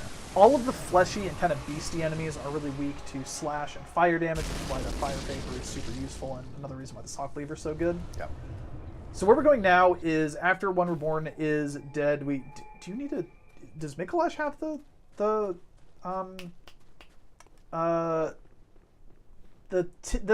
thing you eat? The umbilical cord? Yeah. No, I get one from Murgo and I get one from fucking Murgo. ESFka. Murgo. Okay. Yeah. Murgo has it. Okay. Yeah. So at the end of there is the corpse of Mikolash. So, well, now I'm going here. And we're going to kill the next boss, actually. Yeah, I'm going to do this bit again. There is one boss I forgot to mention, and we are going to do this bit again. Yeah, so we're coming up on the next boss right now. We're actually going to make a quick detour before we kill that boss to pick some bloodstone chunks. I swear to God, you rehearsed this. I didn't, actually. I came up with it as we were doing it last time. But, so yeah, so we're going to be coming around this way, actually, on this other side of the railing with all these ugly-ass dudes. And yeah, we're just gonna hope that we don't get any of their liquid on us. It's come. I just, they actually hang out in the cum dungeon most of the time. You wouldn't know that. Not a lot. Yeah, that's lore.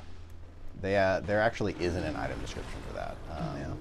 But Miyazaki asked me for some help, and I told him, hey. Oh yeah. So this is actually the next boss. His name is Patches, and he's a little bitch. Yeah. And we're not even gonna pick up the thing that he drops for us because we hate him, and he's a bitch. anyways, continue on. Okay, we're gonna conclude the bit. Yeah, that bit's done. And scene. And scene. So Patches is a character who is recurring throughout all of the Soulsborne games. He is an asshole who kicks you into holes. Yes. And is just generally a traitorous dick.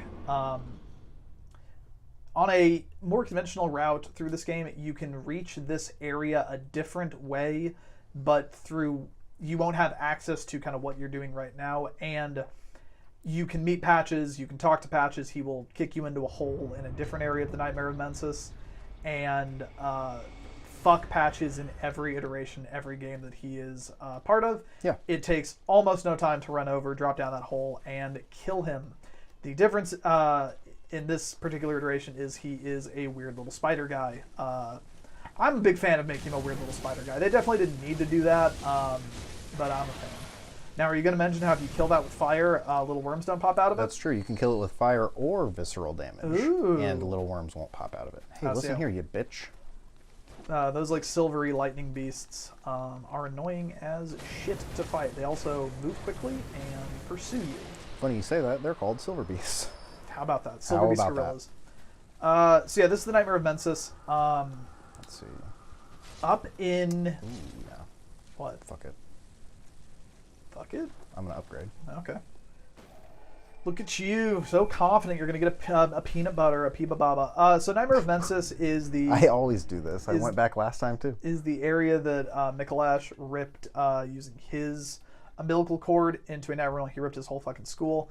There is a captured Shoggoth up in his tower where it is kind of surveilling the whole area, and it's why if you're walking around, you will just get frenzy built up on you.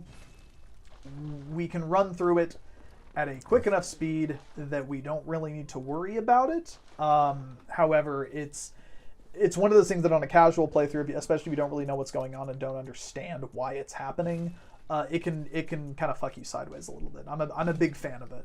Yeah. But we know what to do, so we're going to run past it. Like many, many, many other things in this game. Also, we probably should have said this before.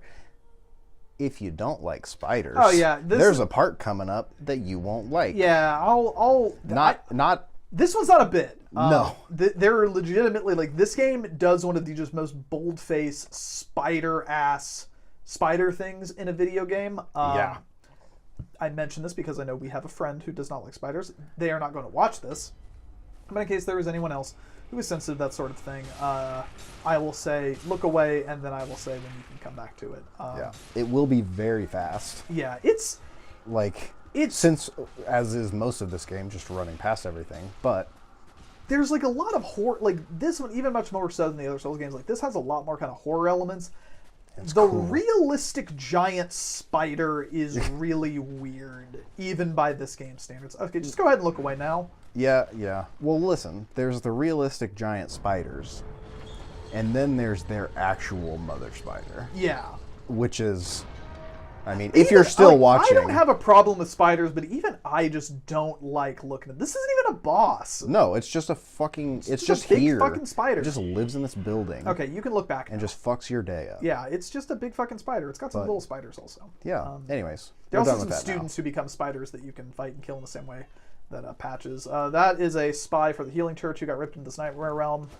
We're not going to deal with them. These are some just weird little dudes. Yeah, and they aggro sometimes, but like I don't know what actually makes them aggro, because it's not seeing you kill their homies. That doesn't do it, because sometimes they just attack you, and sometimes they just fucking don't. I think that like one of the best things about Souls games are just the weird little guys. Every Souls game has got some weird little guys.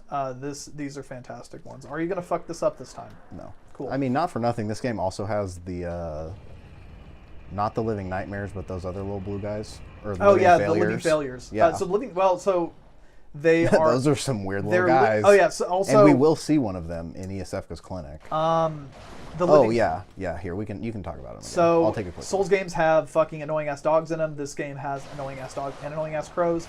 In this realm, we see dog crows and crow dogs. And crow dogs. These will reign supreme as the most annoying FromSoft enemy until knife birds came out in Elden Ring. Fuck knife birds. Big fan of knife birds. I love knife birds. But we're coming up on Mikolash. Mikolash is Host of Jeopardy. Host of Jeopardy. Mikolash did replace Alex Trebek for a brief period of time, and become the host of Jeopardy. It is the obligatory Souls game gimmick boss fight. Heyo. There is probably an actual way to manipulate this, but Lily will not learn it. I can't be fucked. Can't be fucked. Unfuckable. But you've got to chase Mikolash around. God, that fucking hits hard. This is also where we start to kind of even out to where the general level you're supposed to be at. So things are going to hit hard, and you're not just going to completely blow through them. But Mikolash runs around these areas, and you have to chase him into these arenas and then wail on him. Fuck. Nice skill issue. I hate this fucking game. This game sucks. Mikolash utilizes tentacle magic, a very strong form of magic that is... Not quite snake magic. Not quite snake magic. Similar, not quite the same. Porn magic. He's using an item called the Augur of Abretus. Abretus is another great one, and by utilizing the Augur of Abretus, it is actually an item that you can get in game and use tentacle magic yourself. But he is partially summoning Abretus to aid him in battle, very much against her will. Abretus is located in just a locked away tower of the Healing Church, and you can fight and kill her. It's a pretty cool boss fight, and fighting her whips ass. So enough damage to get dealt to Mikolash. Gonna move to another area now and continue the fight. Yep, gonna go upstairs. Gonna go upstairs. Wait, he's gonna say Kosar, some say Kosum. Not yet. Okay. That's just one of his random lines. Majestic is a hunter, even in a dream. I tell you. Yeah, this is... Within the context of gimmicky-ass Souls bosses, it's not the worst one. I think they just are not good across the board. But at the same time, I don't want them to ever stop doing them. I like them getting weird with the mechanics and kind of pushing what exactly a boss fight can be, even though they really just don't ever nail it. Yeah. But I'd like that they tried it again. There's so many fucking bosses in this game. Ooh. What the fuck? I've never seen that. Hey, I'm not mad about it. What the... What in the goddamn just happened? Hang on, I think I'm pretty positive that I know where he is. Where's the fucking... It's not here. That's the boss room. Hey, that is new. That's a new thing that has happened for me. I don't know if you've had that happen before. Not that exactly, no. Oh, there he is. Oh, so yeah, he runs around this area. He teleports around. He goes through these mirrors, and again, you have to chase him into a specific spot at a certain angle. He's going to drop down here now. And I'm going to try to do what I did last time, which skipped the next bit of running around, which is not necessary, but... He's caught on the dude! Wait! I can just stand here and just wail on him. Oh my god. He won't teleport? This is so cool. I've never seen this. Yeah. Oh, hey, how about that? Fuck you, Well, don't get bodied by the nerd. You have to fight him with the form of a question, you see. God, it's so weird that he's not teleporting. Like, he just... What the Oh, get fucked. You died to the puppets. That's your second death. Well, I'm even with last time. Even with last time. Dying to new ways. That, again, though, much like dying to Rom, that is a really inconvenient boss to die to because it's... I sent the elevator down. Ooh, thank heavens. So, it could be worse. It's still kind of a bitch. Yeah. But it could be worse. So we're going to run over here. I forgot that you did the elevator. It only takes a couple of seconds, but boy, is it handy. Just in case. There's also another lamp over here, but the Shoggoth is up there. And it's called the Brain of Mensis in this game, but it is a Lovecraftian Shoggoth. Just a massive eyes, and it has such an aura and presence that merely having it look at you creates madness and frenzy upon you. There's other enemies in this area called Winter Lanterns that are maybe the spookiest and most fucked up creature in the game. I guess I'm back down, might as well. Doesn't hurt. Big old fucking brain dudes. Mushroom-looking motherfuckers. Ugh. Man, it's a bummer that you died to Mikolash, because I don't have anything else to talk about Mikolash. Talk about how he's a fucking nerd. He's a fucking nerd. He's got a cool cage on his head. We will be equipping the head cage once he is defeated. Yeah. Ugh, sorry, I'm burping. I'm not trying to do dead air. Yo, let's go. Um, That's good RNG twice in a row. Good RNG twice in a row. You intentionally manipulated it. Yada yada. Yeah. I guess one thing that I'll talk about on this one, I guess people would have seen this during that cold open clip. You played as Eustace last time. I sure did. And we could also potentially attribute the corruption of the file and problems we experienced to you playing as Eustace. That was very cursed. Mm-hmm. Didn't like it one little bit. I was showing Melissa that clip because I think it's a really good clip. And I know she won't watch this otherwise. And she was very surprised and a little taken aback when she saw Eustace. Was not at all expecting it. I completely forgot, or I had become so accustomed to seeing the stupid dog man. Didn't even clock it anymore. Yeah. Fuck, I don't have anything else to say about this fight. You weren't supposed to die to it. It's not a hard fight. I know it's not a hard fight, Dash. I've never gotten him outside of his boss room before. Yeah, I know. It was cool. I was trying to just chase him into his boss room, but he got caught on the fucking puppet like a dumbass. Which is a really funny way to make that happen. I'm a big fan. God damn. I should have just visceraled him. I have not been feeling well today, but in like a completely different way than I normally don't feel well. I think one of the like things that everyone like learns when they're a kid about like human biology is that the small intestine is actually an insanely long organ. Like you were to stretch it end to end, like it's very, very compacted. So it shouldn't come as that much of a surprise about how much raw dookie it can hold. But I am not a huge man. I'm just a little guy, and I have shit so much today.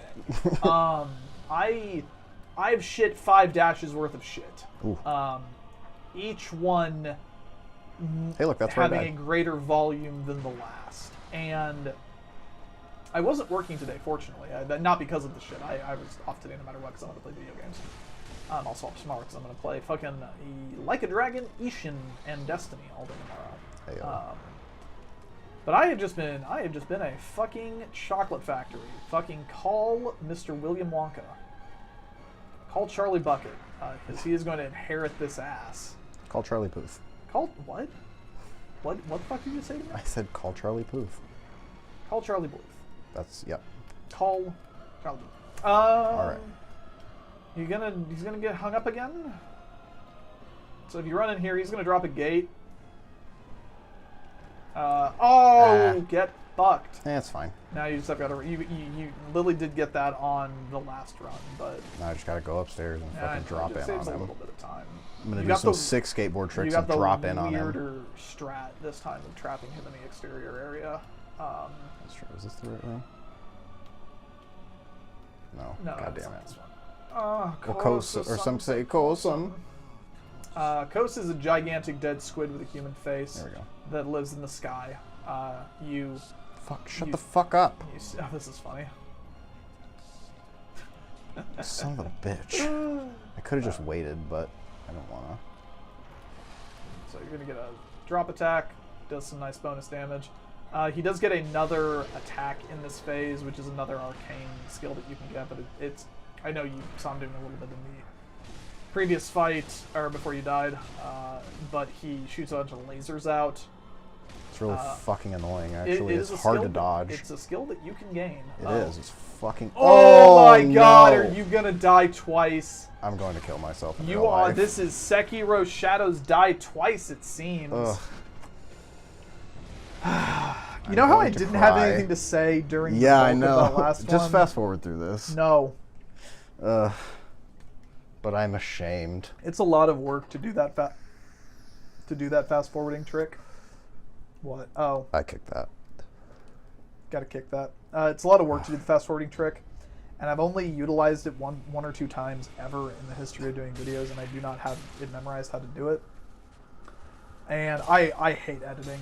I hate editing. I hate it so much. But you want to be in charge of this. No, I do want to be in charge of it, but I like to do it right the first time so that I don't have to do a bunch of work for editing.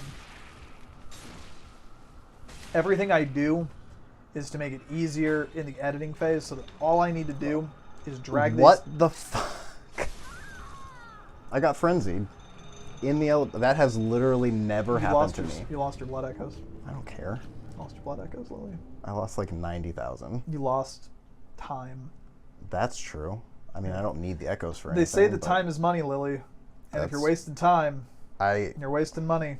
I have never died like that. To frenzy in the elevator. Ever. M. Night Shyamalan did a whole movie about that. About having never died in an elevator? No, about dying in an elevator and getting frenzied in an elevator. Really? It's called Devil. Oh. Good one. I remember I was with Zane when we saw the ad in like a pre-movie thing for the elevator that killed people. Hey, I didn't lose them. Well, I did. I picked up my 0 of them, though. I want to say it was... No, it wasn't Dragon Ball Evolution. It wasn't Chun-Li either, because I saw both of those with Jason. Zane wasn't there. I don't remember what movie we were going to see. Might have been Last Airbender. No, because...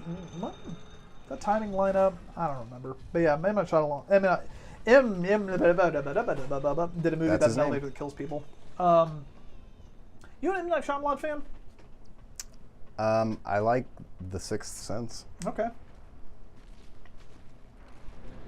I was hoping for more than that. Hit me with some of his other movies, because Signs. I like Signs. He did. Yo, what the fuck? He did Old, the Beach That Makes You Old, that came out recently. Okay. He did. What's that new one? I believe it's called A Knock at the Cabin. With Mr. David Bautista that I really want to see. I'm not really a Shyamalan fan. I don't think I've legitimately ever enjoyed a film he's made. But I like his steez. I like what he's doing. He also very famously did the live action Last Airbender movie. Which, if you're not familiar, is great. Don't become familiar with it. Is great. Asif Manvi is in it. Fucking the guy from Slumdog Millionaire, I think, is in it. I hope. God, I hope that's him and I'm not being racist. I'm going to check that right now. I'm going to pull out the old IMDb. IM database. Ooh, I got an email about a job interview. You love to see it. Good thing your boss watches the channel. Yeah, God. Could you imagine? Let him fuck him. I don't care. Well. Again, so I guess I didn't talk about this that much. I'm going to look up this thing about Last Airbender, and then I'm going to, I guess, just riff on my job because I don't have anything else to do right now. That's fair, yeah. Airbender. No, I do mean the 2010 film, not the TV series. First time ever. Dev Patel? I think it's Dev Patel. Yes, okay, good. He is older Jamal in Slumdog Millionaire. Thank God. Also, he was in The Green Knight, that movie that Ryan really, really likes. Anyway, so my job is collapsing like a flan in a cupboard right now in a really, really, really incredible way. They made the announcement that we were going to have to return to office 3 days a week, which was a disgustingly unpopular call on their part. And morale was already extremely low before they did that. So this was, let's say, questionable. And when I came into the office on Monday, our HR, like our head of HR was already in, and I had gotten in to work at like 7:30, and she was already there, and she's never in that early. So that was already like, something's up here. I don't think he's down there. He's not. What the fuck? Where did he go? He's probably up the stairs again. Fucking dumbass. See, nope, that's a dude. Stupid Nicholas. HR employee was already there, and it was like, that's not a good sign. And then the CEO of the company pulls me and my partner aside, and it's kind of like, hey, can you come meet in my office for a little bit? So we go to his office, and he drops the bombshell on us that he is going to, or that the company is going to be, not him, the company's going to be laying off 9 people, which we are not a huge company, so 9 is actually a pretty decent amount. Neither myself nor my coworker, my partner, are going to be in those. My wife also is not going to be one of the people who was let go. However, a lot of our developers were let go, including some very, very, very key people on our development team. Like our product is a mobile app, and to the people who were laid off were our main mobile devs. So we effectively have no mobile team. We kept one relatively junior developer, and while I do certainly like him, it's an interesting choice. We have later discovered as time... Oh, that's killer.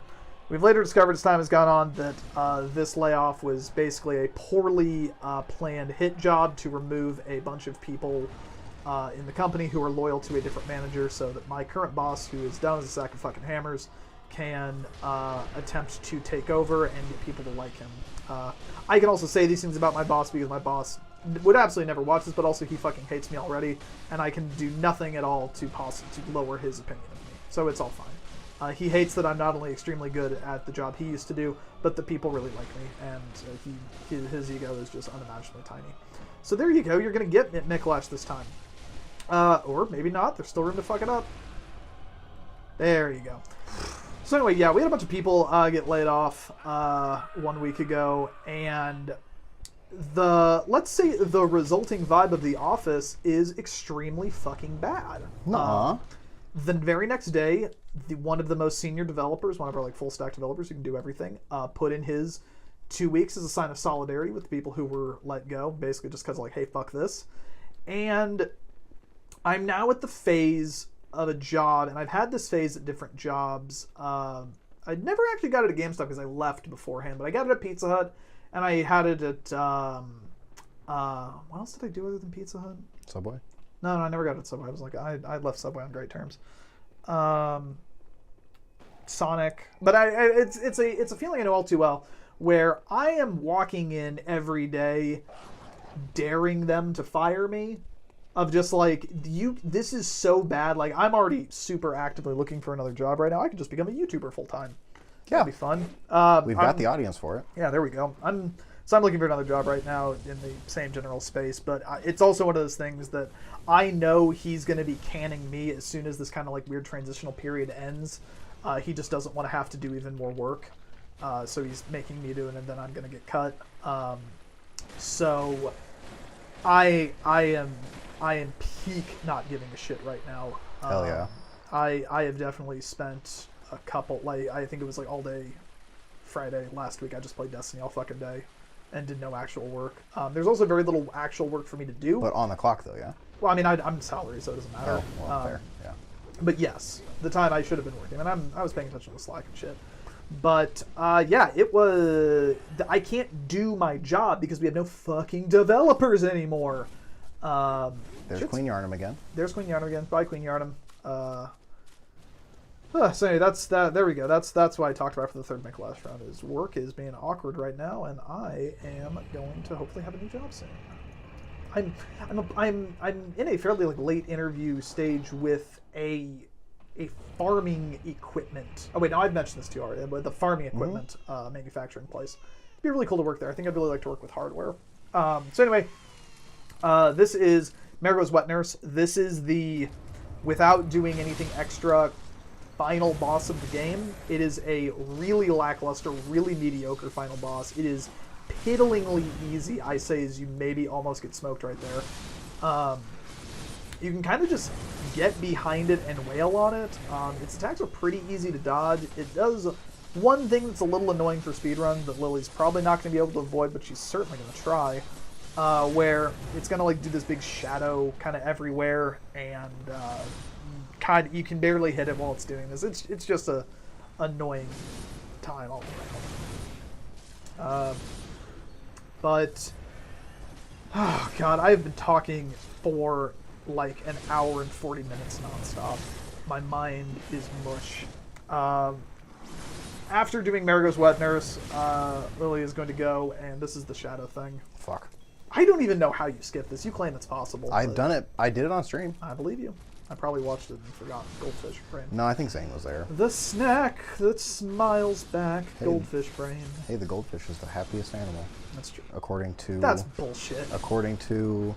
what's his fucking name? Ted Lasso. The guy who plays Ted Lasso. Jason's... Not yeah, Jason Sudeikis. Not Jason Statham. Not Jason Statham. I was going to say Jason Statham. Close, but Shawnee no. Mission West alum, Jason Sudeikis. Yeah.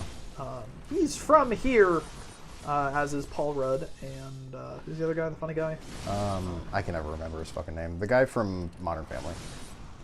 That's weird that that's your Rob Riggle poll. What? Oh, we're talking about two different people. Oh. I haven't watched Modern Family, but Rob Riggle isn't. Isn't Don Cheadle also from here? I don't know. Dr. Phil went to China Mission North. Yeah, I know, but fuck Dr. Phil. Dr. Phil sucks. I mean, listen, I'm not advocating for that being a cool, like... Person. Yeah, or like a cool fact. Donald Frank Cheadle was born in Kansas City, Missouri. So yes, Donald Cheadle is here. I could have sworn that he was. I like Don Cheadle. I'm glad that Cheadle's getting his time in the sun thanks to his Marvel roles. Hotel Rwanda, hell of a film. So anyway, this is our Hotel Rwanda podcast where we talk about we can just make this a full-on Don Cheadle podcast. Lily, favorite Don Cheadle films, go. I don't even have one. God damn, you literally could have said Hotel Rwanda. Haven't seen it. Yeah, but you could have lied. What are his top credits on here? Oh yeah, Crash. I guess that makes sense. The Guard. Traffic. Oh, he was in Dave? Is that any good? I watched the first episode. I enjoyed it, but I also just really like Will Dickey. Yeah, that's why. That's why I'm at least a little interested. At this point, I just wish he would make music again, No, because that's all he's never doing. Gonna put out I know he's not. Was the last one he did that Earth Day song? It was either that, I don't remember which one came out later, that one or his Freaky Friday song with Chris Brown. Oh yeah, that's a good one. He still does features sometimes, as far as I'm aware. I think he's got bars. I think he's a good. Yeah, I mean he's fine. I think he's a solid rapper. Okay, so now I'm going to go back to the dream. It's going to be on fire. Yeah, don't worry about it. Don't worry about it. It's fine. And then I'm gonna go back to the woods and go see my pregnant mommy. Yeah, go see a. You're gonna hit a pregnant lady. I am going to beat the shit out of a pregnant woman. You're gonna kick a pregnant lady, which I'm gonna do more than that. Fine when babies do it, but if I fucking do it, everyone loses their mind. It's exhausting, honestly. I think this is also the highest that you can get your weapon. Late in the game, you can purchase all manner of bloodstones for a variety of insight. There's an insight store. You utilized it earlier to buy some twin shards. Yep. But the bloodstone chunks cost a lot. So it's really not super viable. They cost 20 each, actually. I think you can get a blood rock for 80? 60. 60. Okay. Which is still just... That's still stupid high. Unbelievable. I really wish that there was more value in manipulating your insight level in this game, and it's, I guess, another reason like I'd like another game to kind of take on the concept. There is one boss that if you can fight her with 0 insight, she just is a complete pushover and doesn't get like any of her moves. But since you gain an insight when you get into the arena, you would need to go in, fight her, get the insight, die, go back, spend that insight on something, and then re-enter the fight with 0 to even see that. But it's still a really cool touch. I wish that they did a little bit more with it. But yeah. But I will say what they do with it, I very much like. It's so cool. Like, it's very well done what they do with it, but it just could be so much more. Yeah. I feel like. As cool as a remaster of Bloodborne would be, I would love them to do a sequel or a follow-up with the mechanics, because like I think that there's Insight probably being the best like mechanic. I would just like to see them do follow-ups and more trick weapons. Provost like, William Simulator. Yeah, probably. Yeah, where you can just fillet him all day. No, where you are him. Oh. Lining your brain with eyes. No, like before. That's a surgeon simulator. Not current Willem. With what they know from Elden, I would love to see like an I know I've said like Bloodborne, but you can jump. Bloodborne, but you can jump. I know I've said like over and over that I would really like them to kind of take a break from, or like not do a Elden Ring 2 next. Like I'm very excited they're doing Armored Core again. But man, if they were to do a fucking big old open world Bloodborne, fuck, that would be sick. Set in like peak Yharnam times, that would be pretty sick. That'd be very cool. I think a dog followed me into the poison. He's gonna die. He already did. I got his souls. I got his runes from him. No. His bra echoes. We did this already. I can't Listen, tell. we didn't talk about bra echoes last time. Because bruh. I don't remember. I talked for so long about me shitting myself because of the zero sugar pigs. Yeah. That I didn't actually get a good look at how we're doing on time, because I know that we're right now our recording thing says hour 47, but I know that that's not the in-game timer. I'm curious if that second Mikolash death has fucked you on beating your personal best, which is I believe I'm sure it did. 1 hour 36. 136. 12, I Okay. believe. And then the last run you did was 137, which was so close. Yeah, like 137.15 or something like that. But I also, in the last run, I stayed to watch the cutscene, which I will be doing again. I will be waiting until the doll picks us up to actually quit the game. Try to beat the time. Okay. Do the shortest time possible. It's fine. Okay. It's fine. People can look up the ending to Bloodborne if they really fucking want to see the ending to Bloodborne. I care more suppose about that's true. you trying to hit your time. Had I known that you were like so close last time, I would have had you skip it.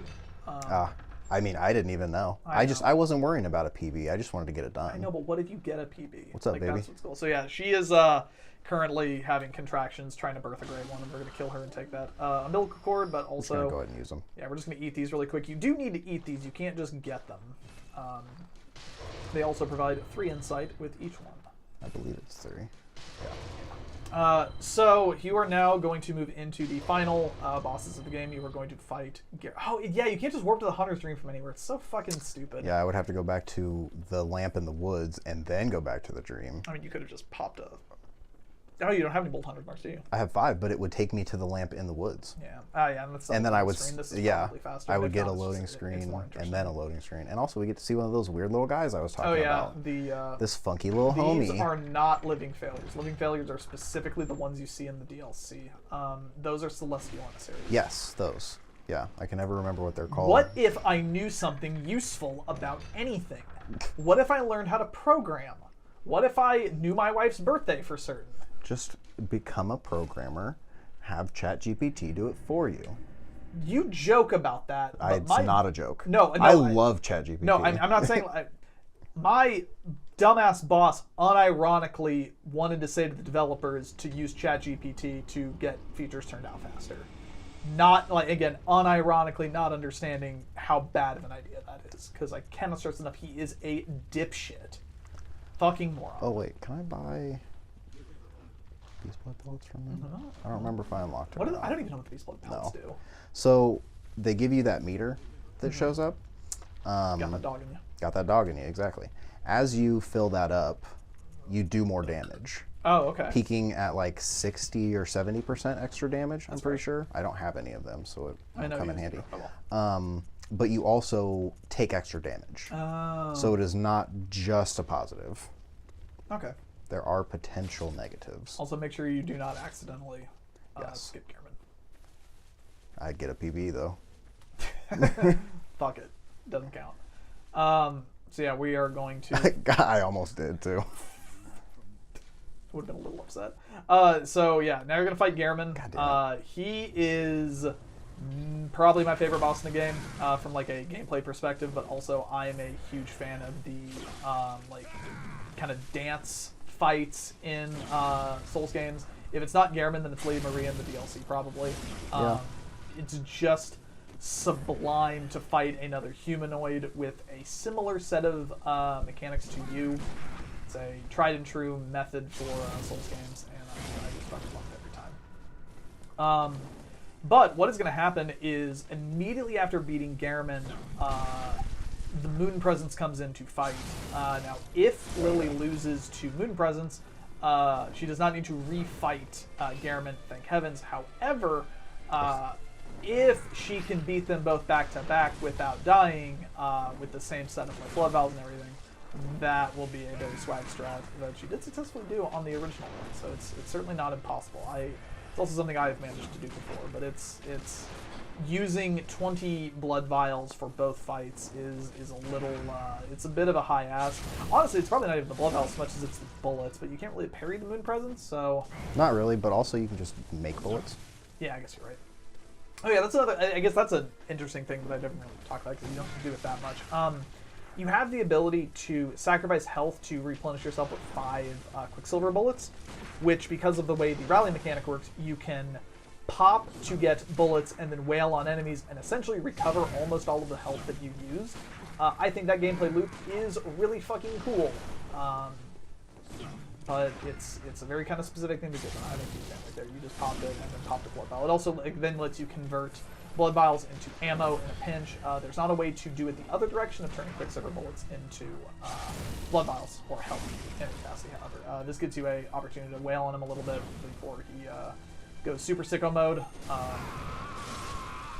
He has a Hunter's Tool, which you also have that you got at the Old Workshop, called the Old Hunter's Bone, which when he activates it does allow him to teleport. He's going to do this really quick. Got to get out of there really quick because he is going to do an explosion. Yeah, burn him. He's fucking going Ultra Instinct. He's got the white aura and everything. Beating German, you are able to then buy his trick weapon Scythe. What is it? The Vanishing Blade? Something like that. But you get his little sword that turns into a Scythe. Big fan, but it's a fun weapon. He's also got some Please don't good... jump. Oh, I said please nice. don't jump. God, you are leaving that asshole apart. Fuck. He is not going to collect his Social Security. No, sir, Please don't jump. Fuck me. I hate this fucking attack so much. Yeah. Ooh. God, it's like fuck. Yeah, this is also, like we said early on, like here he goes this again. is kind of the level that you would normally be when doing this, so the advantage gained by doing that grinding is fully gone. Yeah. Garmin also has the ability to air juggle, which is sick as shit in a Souls game. You know that you are in for a bad time when you can get air juggled. Garmin also has a pretty sick blunderbuss with cannon that he uses. He can stun you and get visceral attacks on you, and it does a shitload of damage. Does he not? Okay. Oh. Ooh. You hate to see it. I was like, is he gonna fucking explode again? I honestly could not remember. Yeah, like you're definitely gonna get him, but then you're going to Moon Presence with like 5 blood vials. Yeah, it's not ideal. Yeah, not impossible. Stranger things have happened. They did a whole show called that. That's true. They say at the top of that that beating the Moon Presence is more likely than the events of that show. It's in the opening credits. Not a lot of people know that. This is also, like, it's very much a technical boss, and not saying you don't know what you're doing, but I, even more so than I have done for the rest of this round, I do have to kind of carry, and you're focusing, you're in that there serious time, but I just hate dead air. I understand. Throw a lot of ers and uhs in there. And that was more than me. Oh, yeah, you're gonna get him, but I mean, who knows? Maybe you can get the Moon Presence. Ooh, this is clutch though. No! Oh! Ooh. I thought you were gonna die. Oh. All right, shoot at me. No, that's not what I said. Oh, this is. Oh, I'm edging my seat. I also have gas. I'm a little gassy. Okay, so you've got 2 blood vials and no bullets. Yeah. To fight Wait. Moon Presence. Got it. 1 blood vial and 5 bullets. Okay, Got sure, it. that's better. And frankly, you could just, I guess no, you don't want to do it yet because he has that move that just instantly reduces you to like 1 health or whatever. Yeah. So this is the Moon Presence, is a big spindly motherfucker. Definitely like, it's that weird thing of, Gehrman is definitely a harder boss. Oh, yeah, by like a margin, actually. That's not unique to this Souls game where like the final boss is easier than a lot of the previous bosses. Still looks cool, and it can do that horseshit thing of reducing you to 1 health. And making it so you can't heal. Yeah, making it so you can't heal, which sucks, but it's like not that difficult to like in terms of like patterns and dodging and everything. So yeah, it does that move. Gonna wail on it a little bit. You do heal right there. And, I mean, maybe you get it. It would be cool if you did. Is it weak to fire? I don't think particularly, but, like, Can't hurt. It's not strong to fire. Okay. I mean, maybe you can do it. You got it at half health. If you take all of the damage you take it up and... Okay, well, never mind. Oh, close-ish, I guess. Halfway. I mean, for 1 blood vial, Yeah, it's fine. not bad. It's okay, I guess. I mean, Hey, it's eat my fucking balls, almost Dash. only really counts in horseshoes and hand grenades, but, you know, Shut the fuck we're up. not doing government work here. That's, well, that would Gotta be the other scenario. Gotta be thorough. Oh, wait, you're wearing a Stranger Things shirt. I didn't realize that. I got it for free. I mean, no, I guess I'm not particularly... I would have played into that with the bit I was doing, is more what I meant. It's fine. You #1 Stranger Things fan. Samwise Gamgee and all. Yeah, definitely. Chief Dennis Hopper is his name. That's true. That's definitely his name, Dennis Hopper. God damn it. It's something like that. Jimothy Hoopla. Yeah. Oh, it is Jim, actually. No, I know it's Jim Hopper. Oh, okay. I know that for the wrong reasons, which is to say they made Stranger Things magic cards.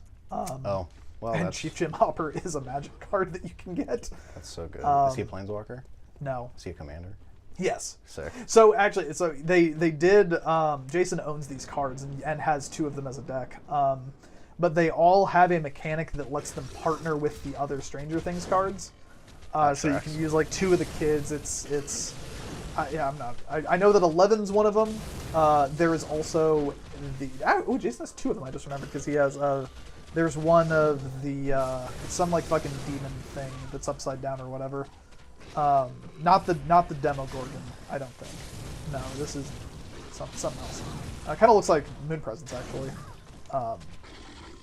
I'm not a Stranger Things person, but I do have to. I am cursed to know too many Magic the Gathering cards. Fuck? Getting bodied here by a horror. Love that he did that right after you healed. You just, man, you give me anxiety with how much you do not heal up all the way. There you go. Yeah, do it for me. Do it for Dewey. I like the way Moon Presence looks. It's a really cool. I mean, a lot of the fucking critters in this game look cool as fuck.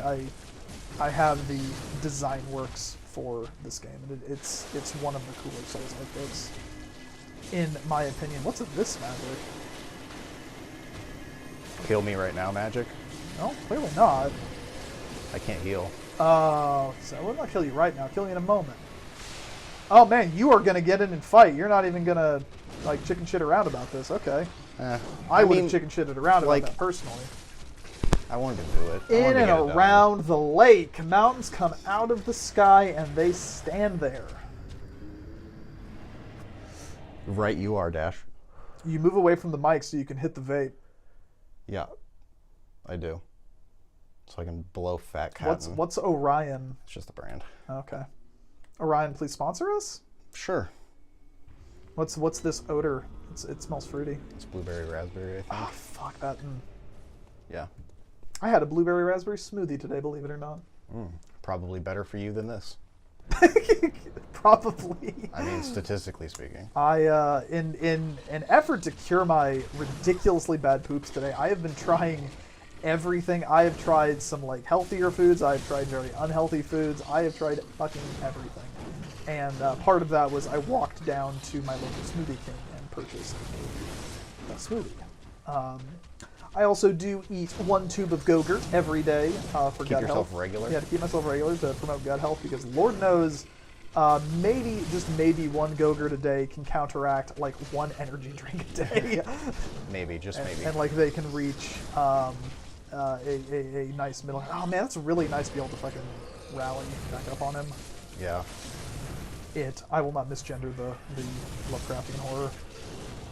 Does it ever tell us? Is Moon Presence lady? Question mark. I will type into Google right now. So rather